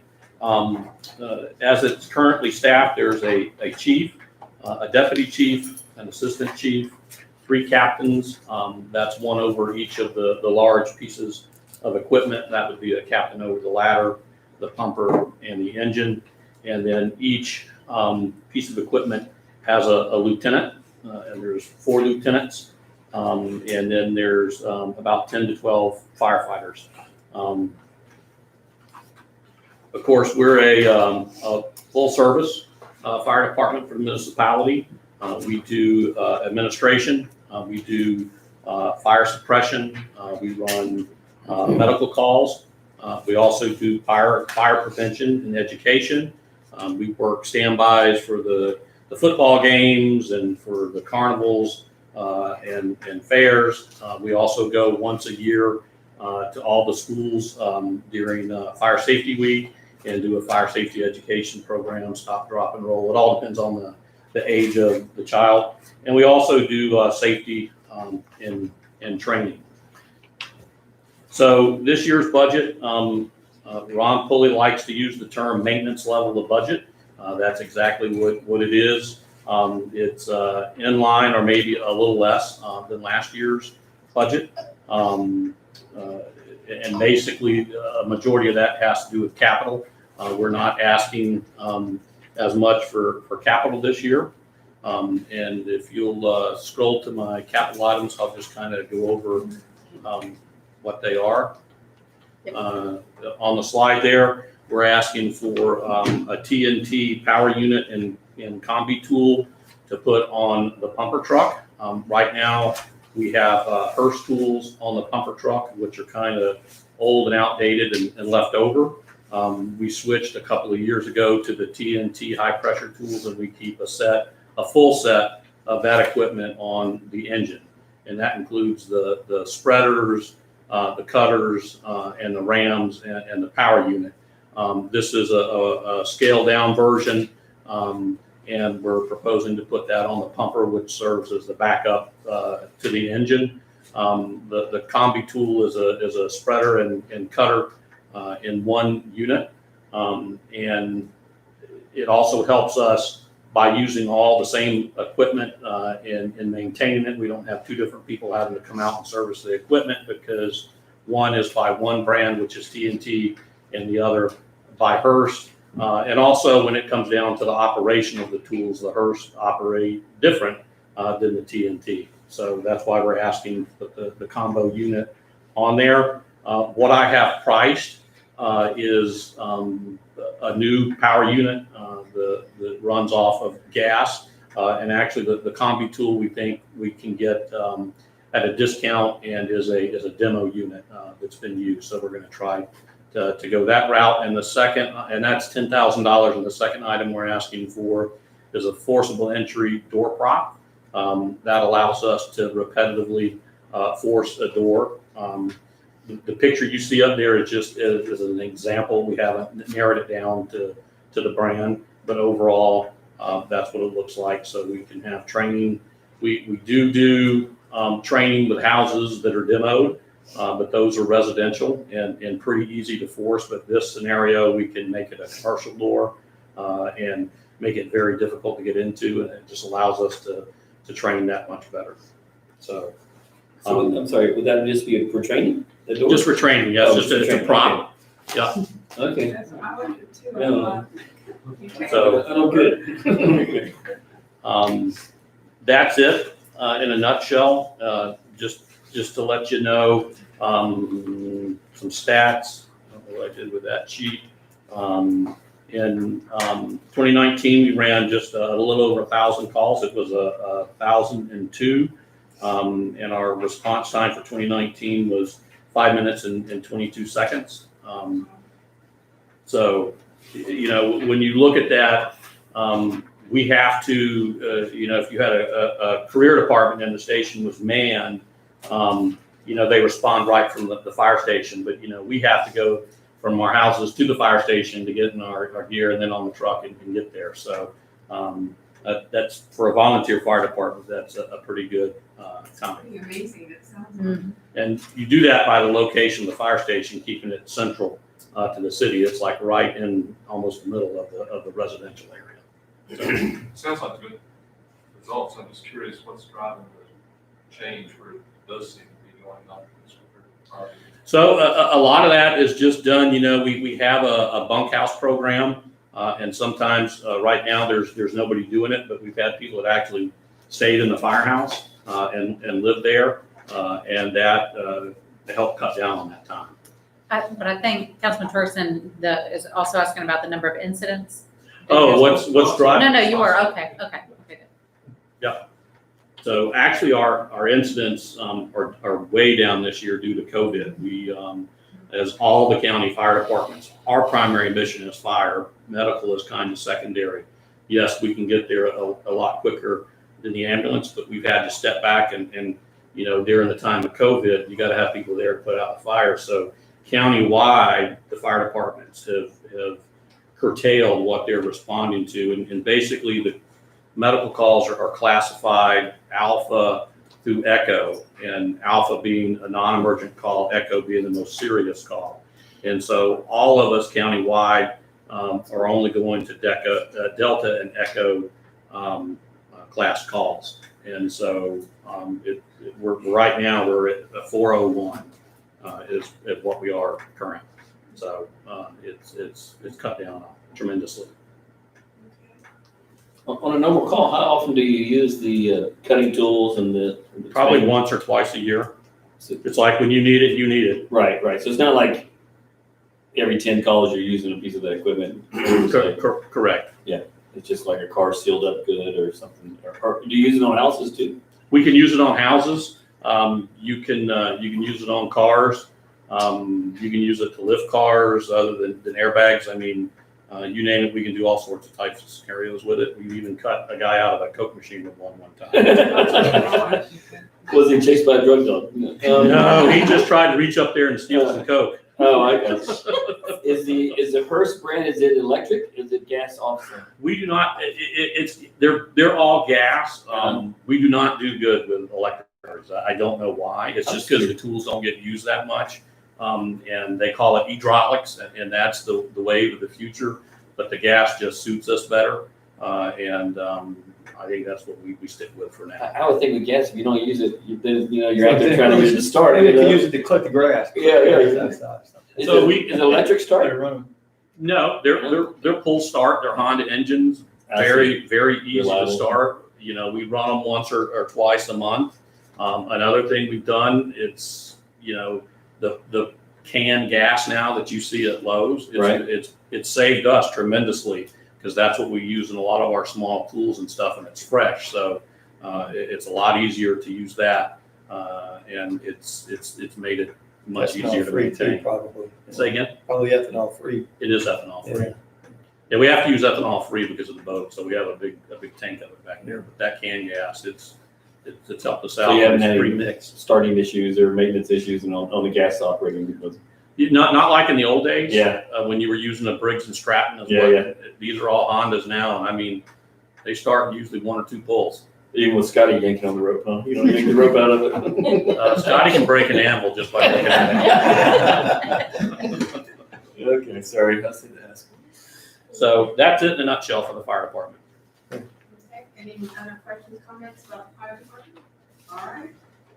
Good job. We appreciate the fire department. I know that the thing y'all do at the carnival where you come out to our church's thing and do the smokehouse and this, and that's one of the most popular things the kids like, to see that. It And the is, trucks there, it's a huge thing for the community. it is, and that's the fun side of it. We also enjoy the Santa Run every year. Yeah.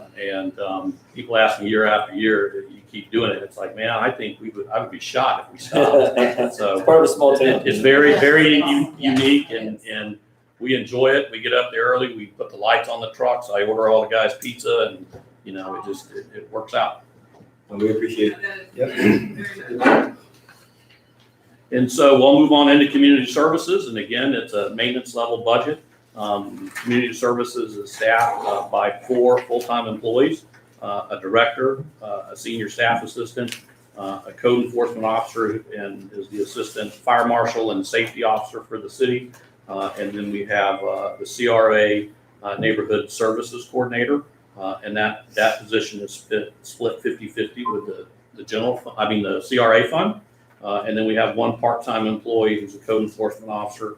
And he does do limited code enforcement, but he's over the past year or two, we've focused him on construction inspections and following up. And it's been very fruitful. We seem to catch a lot of people fudging on their peers. And so it works out very well. The senior staff assistant, she oversees the business tax receipt program. In fact, we're getting ready to mail those out as we speak. And then code enforcement officer, he handles neighborhood code enforcement. The CRA coordinator still does do code enforcement, but he kind of functions and concentrates more in the business district of the city.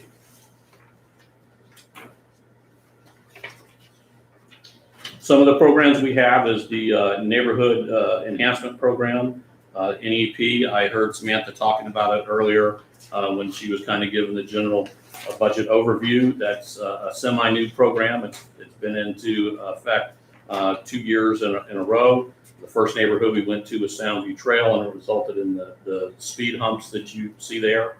The second neighborhood we took it to was Northcliffe and the Kenilworth area. And again, a primary concern for that neighborhood was speed and traffic related. And so we have that program in the budget. There's $25,000 for the next neighborhood, which we'll be coming to in the future with maybe some of y'all's input.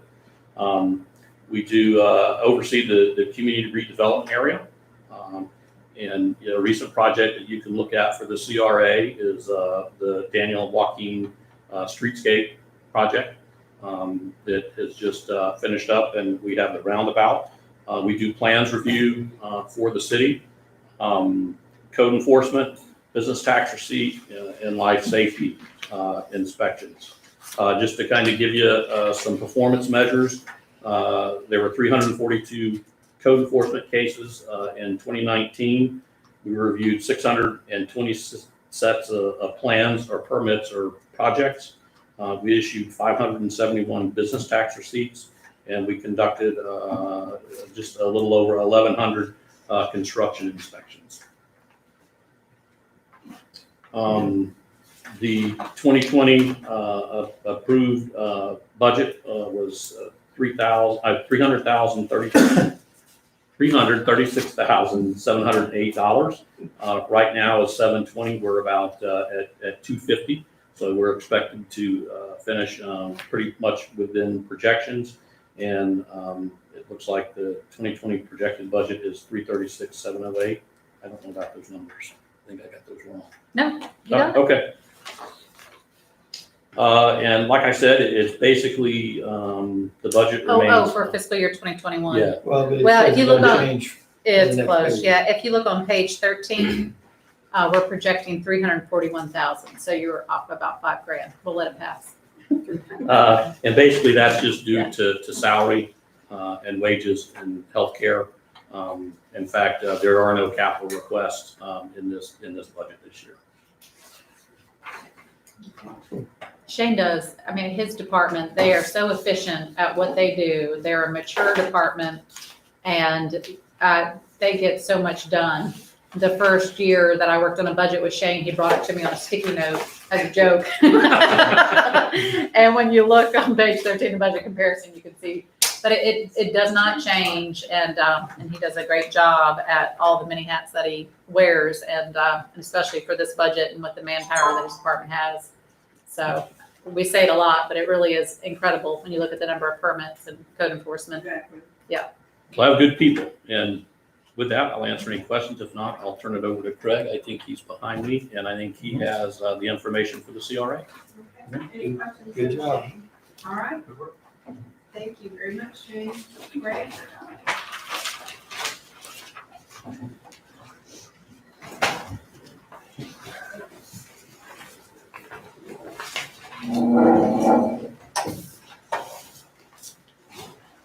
All right, thank you, council. Thank you, Samantha. Quickly go over the 2021 CRA proposed budget, talk a little bit about our accomplishments in 2020, and talk about some of the programs that we want to accomplish this next coming year. And so generally, some of the primary goals and initiatives laid out in the plan is to support and encourage private investment. And so we kind of use these as a benchmark when we're looking at our projects, and are these projects that we're implementing, are they going to help achieve the goals of the plan and overall these goals, and creating a positive, healthy environment, identifying funding sources for public expenditures necessary for redevelopment activities, increasing the tax base within the redevelopment area, improving traffic flow, maintaining and protecting the quality of life for residents and businesses, and creating community consensus for future decisions. And so the approved, let's see here. Did we skip a slide there? Yeah, we did. You want to go back to Have to back up one there. that one? Yeah. Okay. And so the approved budget for 2020 was $2,443,000. As of 5/16, we were around $1,037,000, and we're expecting to finish at around 1.8. And the reason for that is some of the projects that were prioritized have been delayed. But it's possible that we might finish a little bit higher than that, and the 2021 budget be a little bit lower, because the last CRA meeting, y'all approved 3 projects that I have in the 2021 budget, and wasn't sure if we were going to be able to complete those, but it looks like we will be able to complete those, and that's going to be the school zone signs, the generator replacement, and the CRA paving. And so in 2020,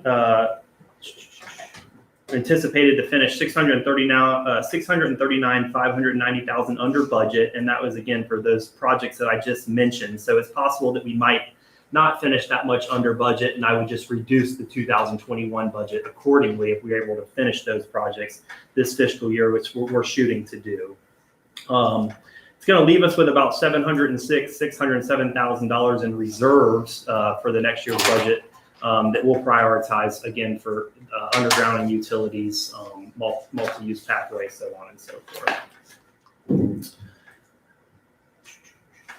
And so in 2020, some of the projects that we completed, the Daniel Joaquin Streetscape Improvement Project, the Highway 98 Multimodal Overpass and State Road 399 redesign study, which we intended on being able to show you all this Monday, but there's been a slight delay in that, so we're going to be able to bring that back to you at the next council meeting for the conceptual design review. The East Basin Drainage Stormwater Project, which the CRA contributed to, the COVID-19 Small Business Grant Program, which the CRA funded, the increased law enforcement and the CRA officer that Chief Hawthorne spoke about briefly, the city's Safe Streets Lighting Program, which supports all the lightings in our commercial district, all the city-funded lighting. Funding critical infrastructure such as traffic lights, generator, irrigation wells, and lift stations within the CRA, and maintain all existing city-owned landscaping within the CRA, and that includes the 98 and 399 center medians. I'm just going to pause real quick. The small business development grants, that is on the list for cost recovery through the CARES Act, and so we'll keep you informed on that. And so budget highlights for 2021, we have $300,000 in there for the design of underground and utilities for section A and B, which we have been making a lot of progress towards, and working with Development Service Department. We should be putting out a request for qualification soon to select a firm to handle phasing and master design of underground utilities citywide, including the CRA. A portion, I'm sorry, was that? Just remind me of the sections A and B, where are they? Section A and B is going to be essentially from the Bay Bridge to Shoreline Drive, right here past the school. Okay, that's what I thought. Thank you. And so a portion of the multi-use pathway, if council chooses to fund that project, we can use the sections that are in the CRA, to fund the construction of that. So we have $365,000 in there for that. Keeping the momentum of the Highway 98 overpass and State Road 399 conceptual design. If council likes those ideas, we did put some money in there to fund the overpass design. We think that the 399 design, that's going to be in coordination with FDOT extensively, and it's more of a long-term strategic plot. It might come short-term, but as of right now, it's not on any of the Regional Planning Council short-term plans, so it's on their long-term plans. But the overpass, that's something that, with cost sharing, we can potentially get some more traction on, and do that in conjunction with our multi-use pathway to essentially be able to create that loop around the whole city, utilizing those multimodal overpasses. And so I do have the school zone replacement, the generator in there, which again, y'all had authorized us to put that out to bid. And if everything goes to plan, we'll be able to finish those projects this fiscal year, and I'll remove it from the 2021 budget accordingly. Shoreline and 98 improvements, we are in the construction plan phase of that, and that's going to be just at the intersection of Shoreline and 98, landscaping and streetscape improvement project there that we'll be presenting to you sometime very soon, Next week. next week. So the council have authorized moving that and the repaving of Shoreline to your next agenda to talk about expediting that. Yeah, so I got the preliminary construction plans today from WAS, who is the landscape architect that did the Mixed Nut project. And so being that those projects are right next to each other, we thought it was a good idea to use the same architect, and he's really given us a good design there. It'll be a really good improvement. Bringing back the facade improvement grant program. We've done some small facade improvement grants over the years, but we're really looking to kick that off. I have some language that I'll bring to you this year that y'all can adopt and essentially create a standardized program that businesses can apply for, and we can reach out to businesses and let them know that these programs exist to maybe update their sign from a standard sign to a monument sign, maybe do some improved landscaping, something that wouldn't be necessarily required by the code, but we would offer a financial incentive for them to bring it to the CRA design guidelines. And then the school fence repair and cleaning. That fence has some sections, especially along Shoreline Drive here, where it's dilapidated. The top cement column has kind of been discolored, and we think it'll be a really good improvement to be able to pressure wash a lot of those top columns and fix up some of the places that are dilapidating down. And so that's our new projects and programs. The next slide is going to be kind of our continued activity, salaries and wages, legal services, the landscape maintenance and turf treatment, annual tree trimming program, which is something that we had let get pretty far behind. It was $125,000 that we did a budget amendment for this past year to get all the trees caught up. And speaking with the arborist, he's really recommended that we have an annual program, and he kind of gave me that in.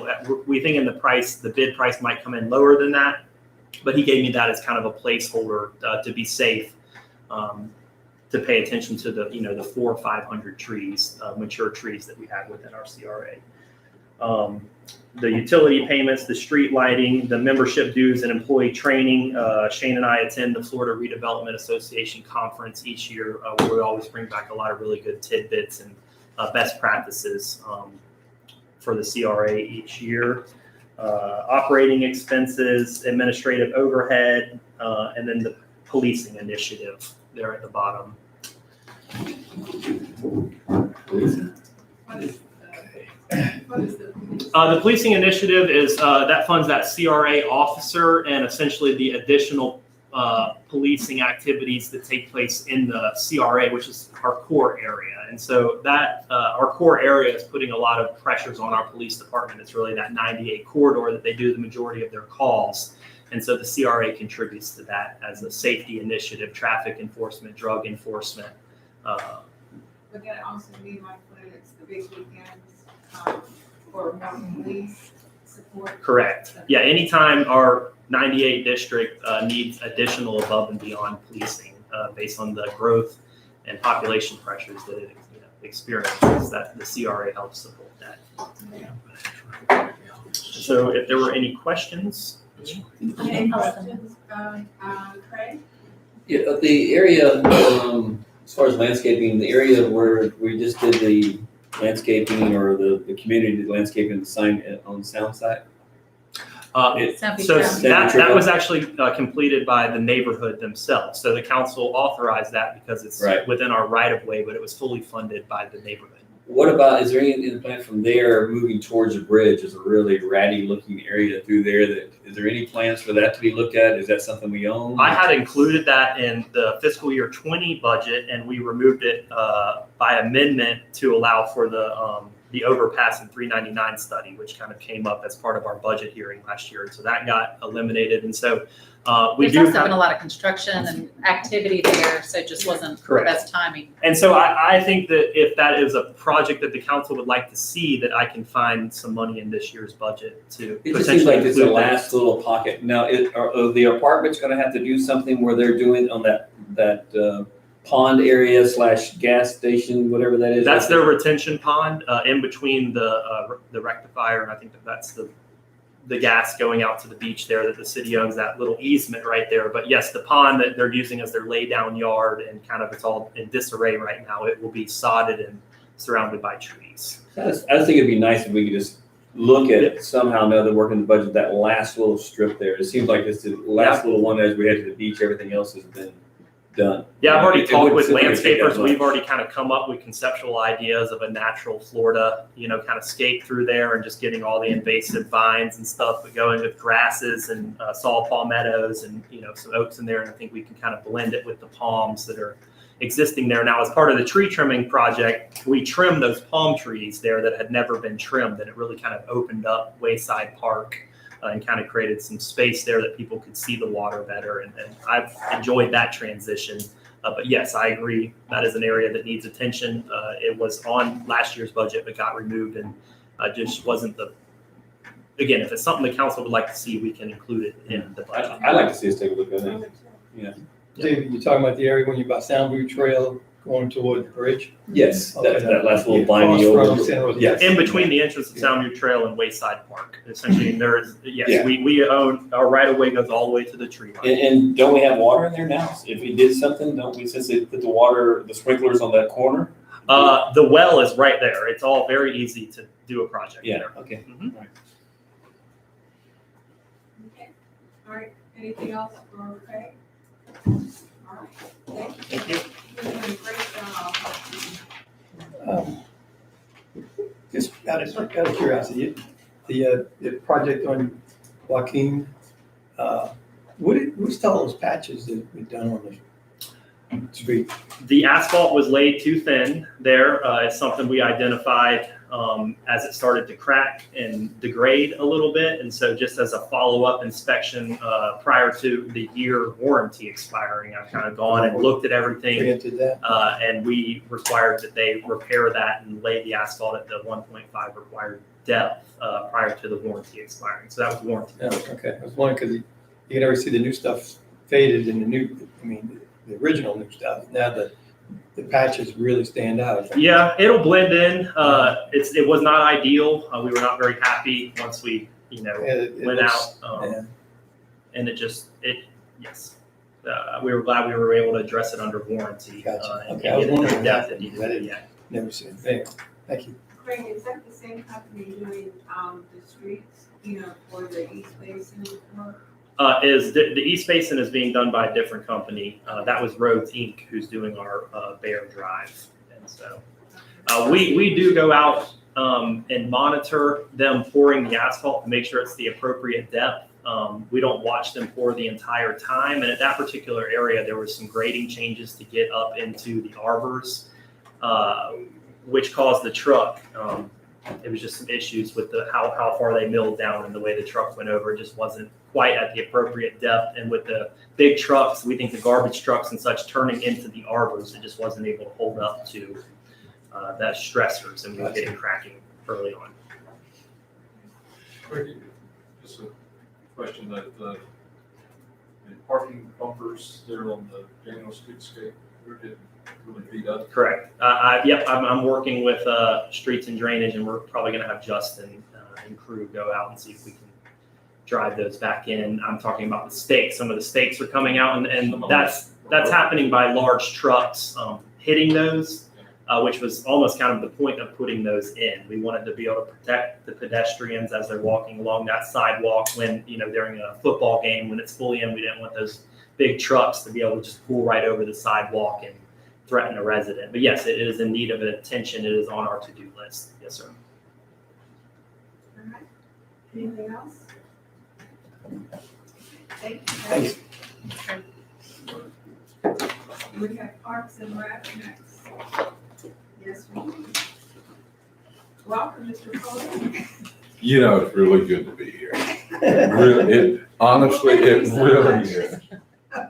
You're so tan. You're the tannest guy we've had here. Huh? You're the tannest guy we've had so far. So I must say this bad. Lots of time spent out in the yard. I like it. Big yards. Big yard. Special thanks for the slide. Yes, we have narratives.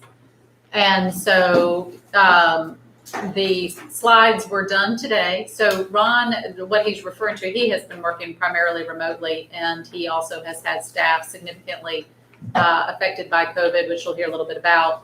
And so we did these slides for him, and hope he likes them. I do. I love them. Thank you very much.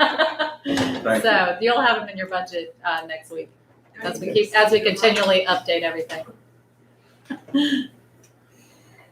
Regarding the Parks Division, right now, we currently have 4 service workers in our Parks Department. We have 1 supervisor, 1 superintendent, 2 part-time service workers that are devoted to park maintenance, and 2 boat ramp attendants. And as you look at the narrative in your package, you will see how those individuals, how their duties are assigned and how they are dispersed. Relative, yeah, that's fine. Relative to the financial performance, let's step back to that. Thank you.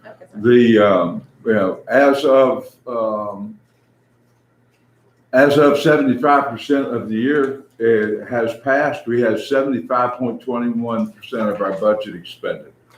Personnel-related costs represented 64.34% of the allocated budget. Our regular operating expenses were at about 73%.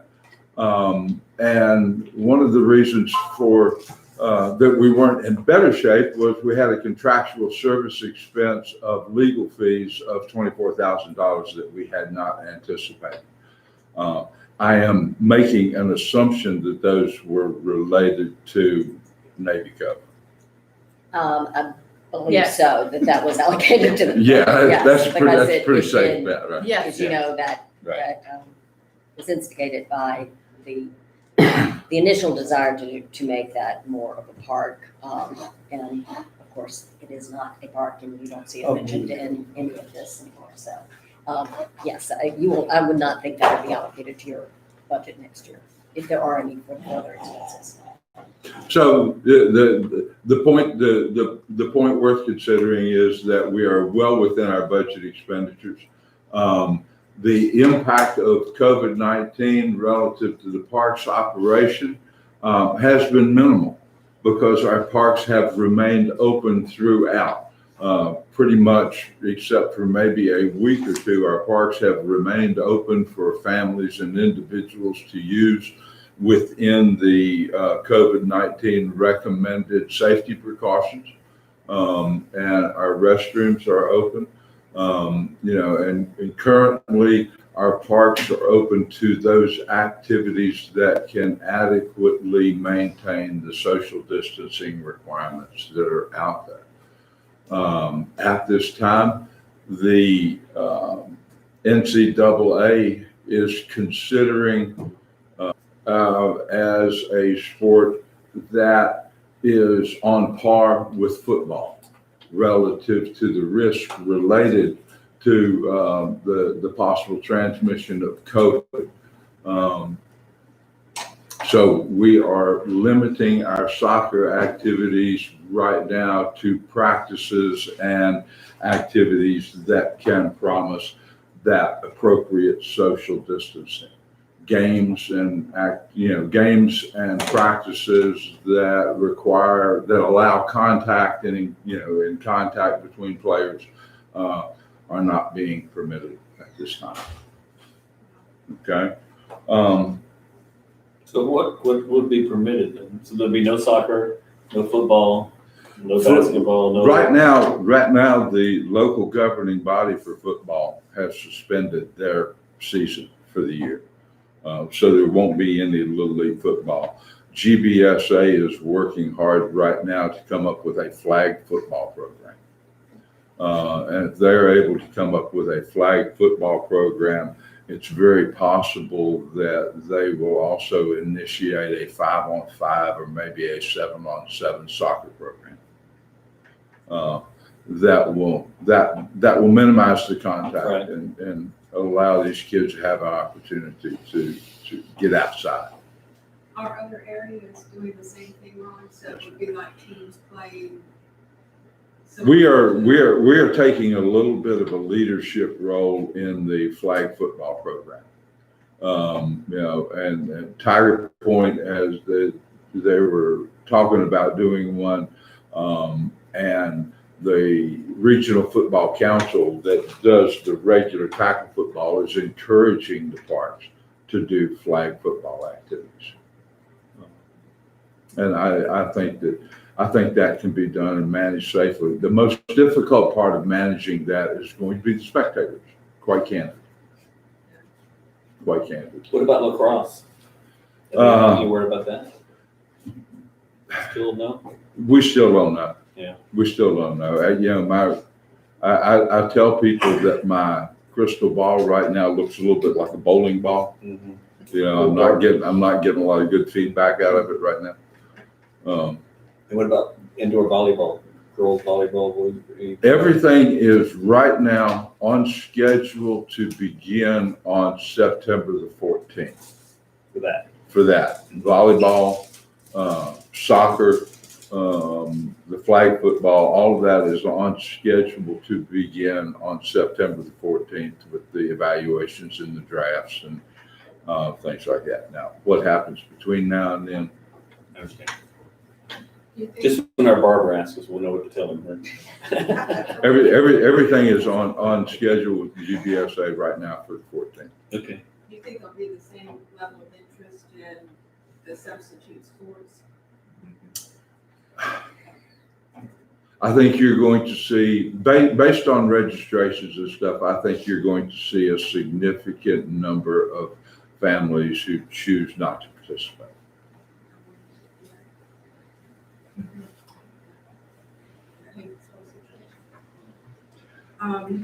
Okay, go ahead. Our spending plan for fiscal year 2021 is going to be about $50,000 less than 20. The majority of that reduction is relative to capital projects. Our operational cost will be close to the same. We do anticipate a Florida DEP grant of $944,000 that we hope that we will use for a recreational fishing program and a Blue Ways enhancement project. We will take that money and do the Blue Ways enhancements that we had planned for Woodland Park, Vista Park, and Shoreline Park with the handicapped accessible boat ramps and boat launches decking, walkways, lots of enhancements involved in that. This money is not budgeted right now, but the reason why Ron is calling attention to it is because we do expect notice of grant award in December. And so this would be hopefully a first quarter budget amendment. What we're hearing from, right, and what we're hearing from, NERDA is the grant funding. But what we're hearing from the state are good things. So we're optimistic on that. That's great. Ron, on that, any thought about expanding the boat ramp capacity and parking for trailers and such? 'Cause every time I go to the boat ramp, it's the best show in town. Well, yes, I have had some thoughts about that. He's Thank you. laughing because Thank I said, I don't want to hear anything about parking. Boat ramp, this funding will repair and pretty much just redo the boat ramps that are there. But for parking, there's been conversation about improving the parking along Shoreline. And that isn't something that's been identified in our CIP, and it is not something that we apply for grant funding for. I just think about additional capacity, so that we can redo the ramps over there. It's just becoming a bigger issue every week now. Councilman, one thing that we do know and we do recognize is that the current parking area at Shoreline South is completely surrounded by wetlands. So there's no opportunity without jumping through tons of DEP hurdles to expand that at that location. If there were going to be an expansion, it would have to be toward the top of the hill in the wooded area across the street from the dog park, across, and those woods would, that's the closest available spot if there were going to be any expansion. On Todd's thing, yeah, I think even if we could come up with some way of designated where people park, right now they just kind of, you know what I mean? There's no rhyme or reason to it at all. And I know that we don't really want to encourage that, We don't. but at the same time, it's happening. And at the same time, it's also, they shut down Oreo Beach's park, ramp. Yeah. And so that's, Really? yeah, that's completely, so everything that was going down to Oreo Beach is coming over here now too. So that's added, I think, in the past month, I don't know if you knew that, but they're didn't. totally redoing the Oreo Beach one too. And I think that's forcing more of the down the highway people. It doesn't look like it's happening Because I've quickly never either. seen so many cars. Yeah, it's, Yeah. and there's another one in town or somewhere else that they've shut down too, right in the middle of summer. And they decided we're gonna redo this boat ramp. There's like 2 or 3 of them around town. They've totally shut down. It's like doing highway construction in the Right, middle of Easter tourist. weekend. Yeah, right. We've certainly seen the impact since, with the bridge expansion and Wayside closing. And so our boat ramp, as you know, you can sit out there and there's a line, it's like planes coming for a landing, there's boats circling, waiting to come in. And so do you accommodate that peak that we're experiencing now, and then you end up with more, boats at the boat ramp? That's a challenge. We do know that the existing, boat ramp, especially, I don't know if you recall last year, but we had issues with, vehicles, and it's time to repair what we have. And we can look at a design and see what the funding that we receive if an expansion makes sense. I mean, that definitely, what we had to provide for the grant was a concept, and we had the Blue Ways plan ready to go. This grant was for recreational fishing, so we were able to take that and kind of just change it. Tweak it. Yes, tweak it. Where this came from is Mayor Fitch working with the Department of Wildlife and Fisheries on the fisheries classroom. You might recall that the city of Pensacola was talking about the fisheries hatchery. And so we had hoped to partner with UWF and do something here, but ultimately, because of the cost of construction going up, we were seeing that with our prospective police department, they pulled the plug on that, but we were far enough along that they really hated to disappoint Mayor Fitch. And we sat here and she said, so we're not getting anything? And they said, well, we'll find you something. And they encouraged us to apply, but it was an extremely quick turnaround, Ron. Do you remember? I mean, it was, and so it was, Ron, what do you got? And he said, we got this. So we still have time to fine tune it. That's pretty And it was very cool. It's very cool. I'd like to see somehow water access trailer boaters for our citizens enhanced. I do know that, to JB's point, a lot of people, even without the closing of that round, that you get a lot of 3263s down here. And that's fine, but if it's a city rent for city people, I'd like to see us expand that somehow, or to make it more available. Maybe we have a greater tier structure for in-city, out-of-city than we do today. But it's become a bigger issue. You know, I don't know if you kept up with the boating industry, but there's nothing on the lots for sale. It's just like RV sales. It's just like, yeah, right. So maybe designated parking, like primary parking for residents, kind of thing. Then you got staff that watch that. Well, Look at it. it's one of those activities that lends itself to the current environment with the COVID, Right. all that, and people are And taking it it. could be, that things may change and, as that goes away eventually. It may come back down to a normal, when we get the Oriole Beach boat launch back open. Will there ever be another, launch by the, Fremont Bridge? Oh, yes. Eventually, so that'll be, yeah. Yes. That'll come back. So When that's- is that projected to finish? Do you have any idea? Next year. So, I mean, it's, 22. the future's gonna improve upon it, but if right now, yeah, there's a Facebook page on the Oriole Beach boat launch, and it's got daily posts with people, upset about the fact. It's right. But there was cars going down in the water. I think the edge of that ramp had a major drop off, and if you went over that edge, it had a tendency to pull you, and there was a truck that was way up in the water, and they had to drag him out. And you saw when he pulled him out, it was a little bitty trail, like a sea trail. But you could tell it was almost like this, and when it popped up, it was like, oh, he went over the edge Ledge, of that ledge. You could never put much Maybe that's into why. that. Power load. Yeah. It was too shallow. Yeah. Pontoon boats does that.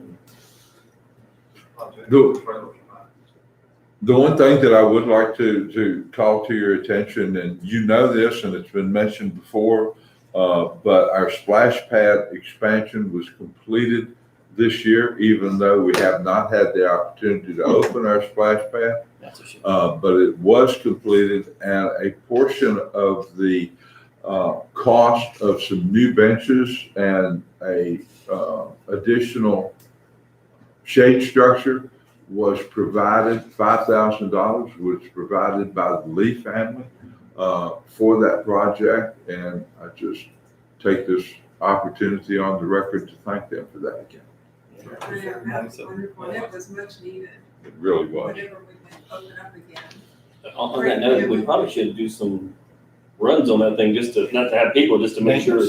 Yeah, you know what I mean? It's like- We do, but we'll have to do it at 6 o'clock in the morning when there's nobody that can see it. I'm okay with that. I'm just saying, it's kind of like starting those gas jaws of license. Exactly. Ron, I had some folks ask me about the football field out here, so that's kind of tough shape. They asked about doing AstroTurf. I said, I don't know, but I do know the guy that does it. So I wanted to get your feedback. I had seen, I was asked about that too. I'm sorry, the question? At first you asked him about parking, now AstroTurf. Let me just hit on all his favorite subjects. Why don't Less than 3 minutes. So, Ron, do you want, that would be your cost estimate. The council the prior mayor and council looked at that very issue back in 2017. It did make it on the list of citizen priorities then. Okay. And so that would be what those figures were at that time. The evaluation that we did relative to AstroTurf at the time that Samantha was talking about indicated that the overall initial cost would be somewhere in the neighborhood of $850,000. Half of that would be for the establishment of the base. And the other half would be for the turf that covered the new base that was established. The lifespan of that new turf that goes on the covering is estimated between 10 and 12 years based on use, weather, environment, lots of things. So at the end of that period, when it has to be replaced again, you don't have another $850,000 cost, but in 10 years, you'll have another $450,000 cost. Amortized, that's obviously $45,000 a year. At the time we did this, I estimated that the portion of our budget, the budget that was attributable to that field was close. It was about $32,000 to $35,000 a year that we spent on manpower, fertilizer, equipment, the time of the equipment, to be about $35,000 a year to maintain that football field. So. It's within $10,000 a year. The benefit, candidly, the benefit of having a AstroTurf field that we could use all year long without fear of physically disrupting the field to the point that it becomes dangerous. That's a huge opportunity. That's a huge advantage for a recreation program, and it would give us a lot more utilization. Right now, I try to close down that field at the end of lacrosse season, which is May, the 1st of May, and keep it closed throughout the growing season right up till the middle of August when football and soccer start, just to give it the opportunity to recover and reestablish the turf, fill in the chuck holes and make it safe again.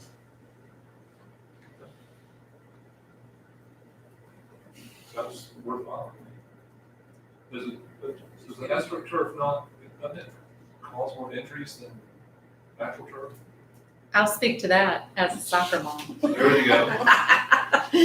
I truly can, because you do see it a lot at recreation centers where obviously you're paying to use that facility. And so as a soccer mom, it's not like the old AstroTurf. Nowadays, there's these little rubber beads that are all in it that act like dirt. Yeah.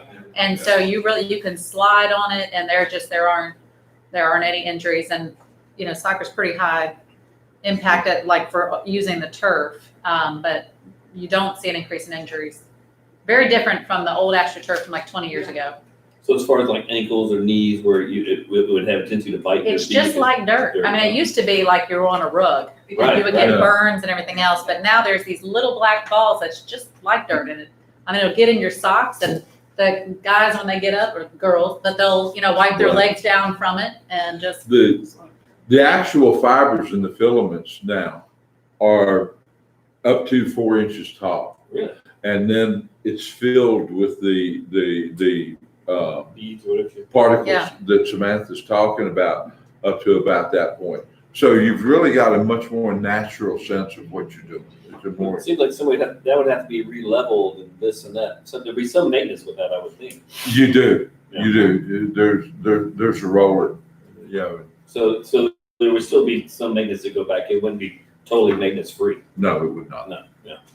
I would think. Any chance of a public-private partnership on this with GBSA or anything? Over the years, there has been hints that the Andrews Institute might participate in an effort, but it's only been hints. I don't think anybody's ever come forward from Andrews and said, we'll write you a check for 50% or anything like that. You finna put their name on it? Assuming that might help them with their performance. Well, the Performance Institute, there would be a natural connection. They have a very small practice area over there, but they have from time to time, infrequently, called and said, can we borrow the football field for some longer, workouts, some longer activities? But that maybe happens once a year. Good. Thank you. Thank you. Community center? Yep. the community center. A sadness enters my eyes. Only from the perspective that you have heard me say time and time again that the saddest thing in the world is an empty park. And unfortunately, the community center is not the bustling center of activity that it was before COVID-19. As a result, right now, currently, the community center is open Monday through Friday from 1 to 9 p.m. On Saturday from 7:30 in the morning to 9 p.m. and on Sunday from noon to 6. That level of curtailed activity has produced a situation where it's been necessary for us to reduce some operating staff. Right now, in the community center, Kathy, our Assistant Parks and Recreation Director, is serving as well as Teresa Hawthorne, our Youth Sports Coordinator. Those are the two staff that are operating the community center. And basically the hub of operation for the Parks and Recreation Department, receiving phone calls, collecting money in the mornings, and then with program operations beginning at 1 o'clock. We have 8 part-time recreation assistants who staff the community center in the evenings. We've had a policy within the community center for many years that the community center, when it's open, will always be staffed with at least 2 individuals. There will not be an individual stationed alone in that facility. So there are always 2 people there. The unfunded positions right now, the positions that 2 positions that were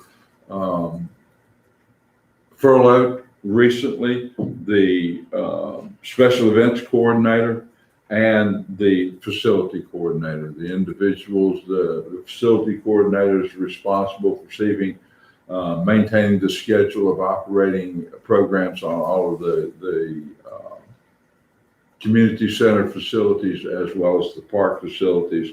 And then, of course, our special events coordinator. And we have a moratorium on our special events right now. Our after school and summer camp program director currently is vacant for the reasons that we're not having those programs. And that position hopefully will be back in operation, after the first of the year, when, if the crystal ball clears up and if circumstances improve and allow us to return to that.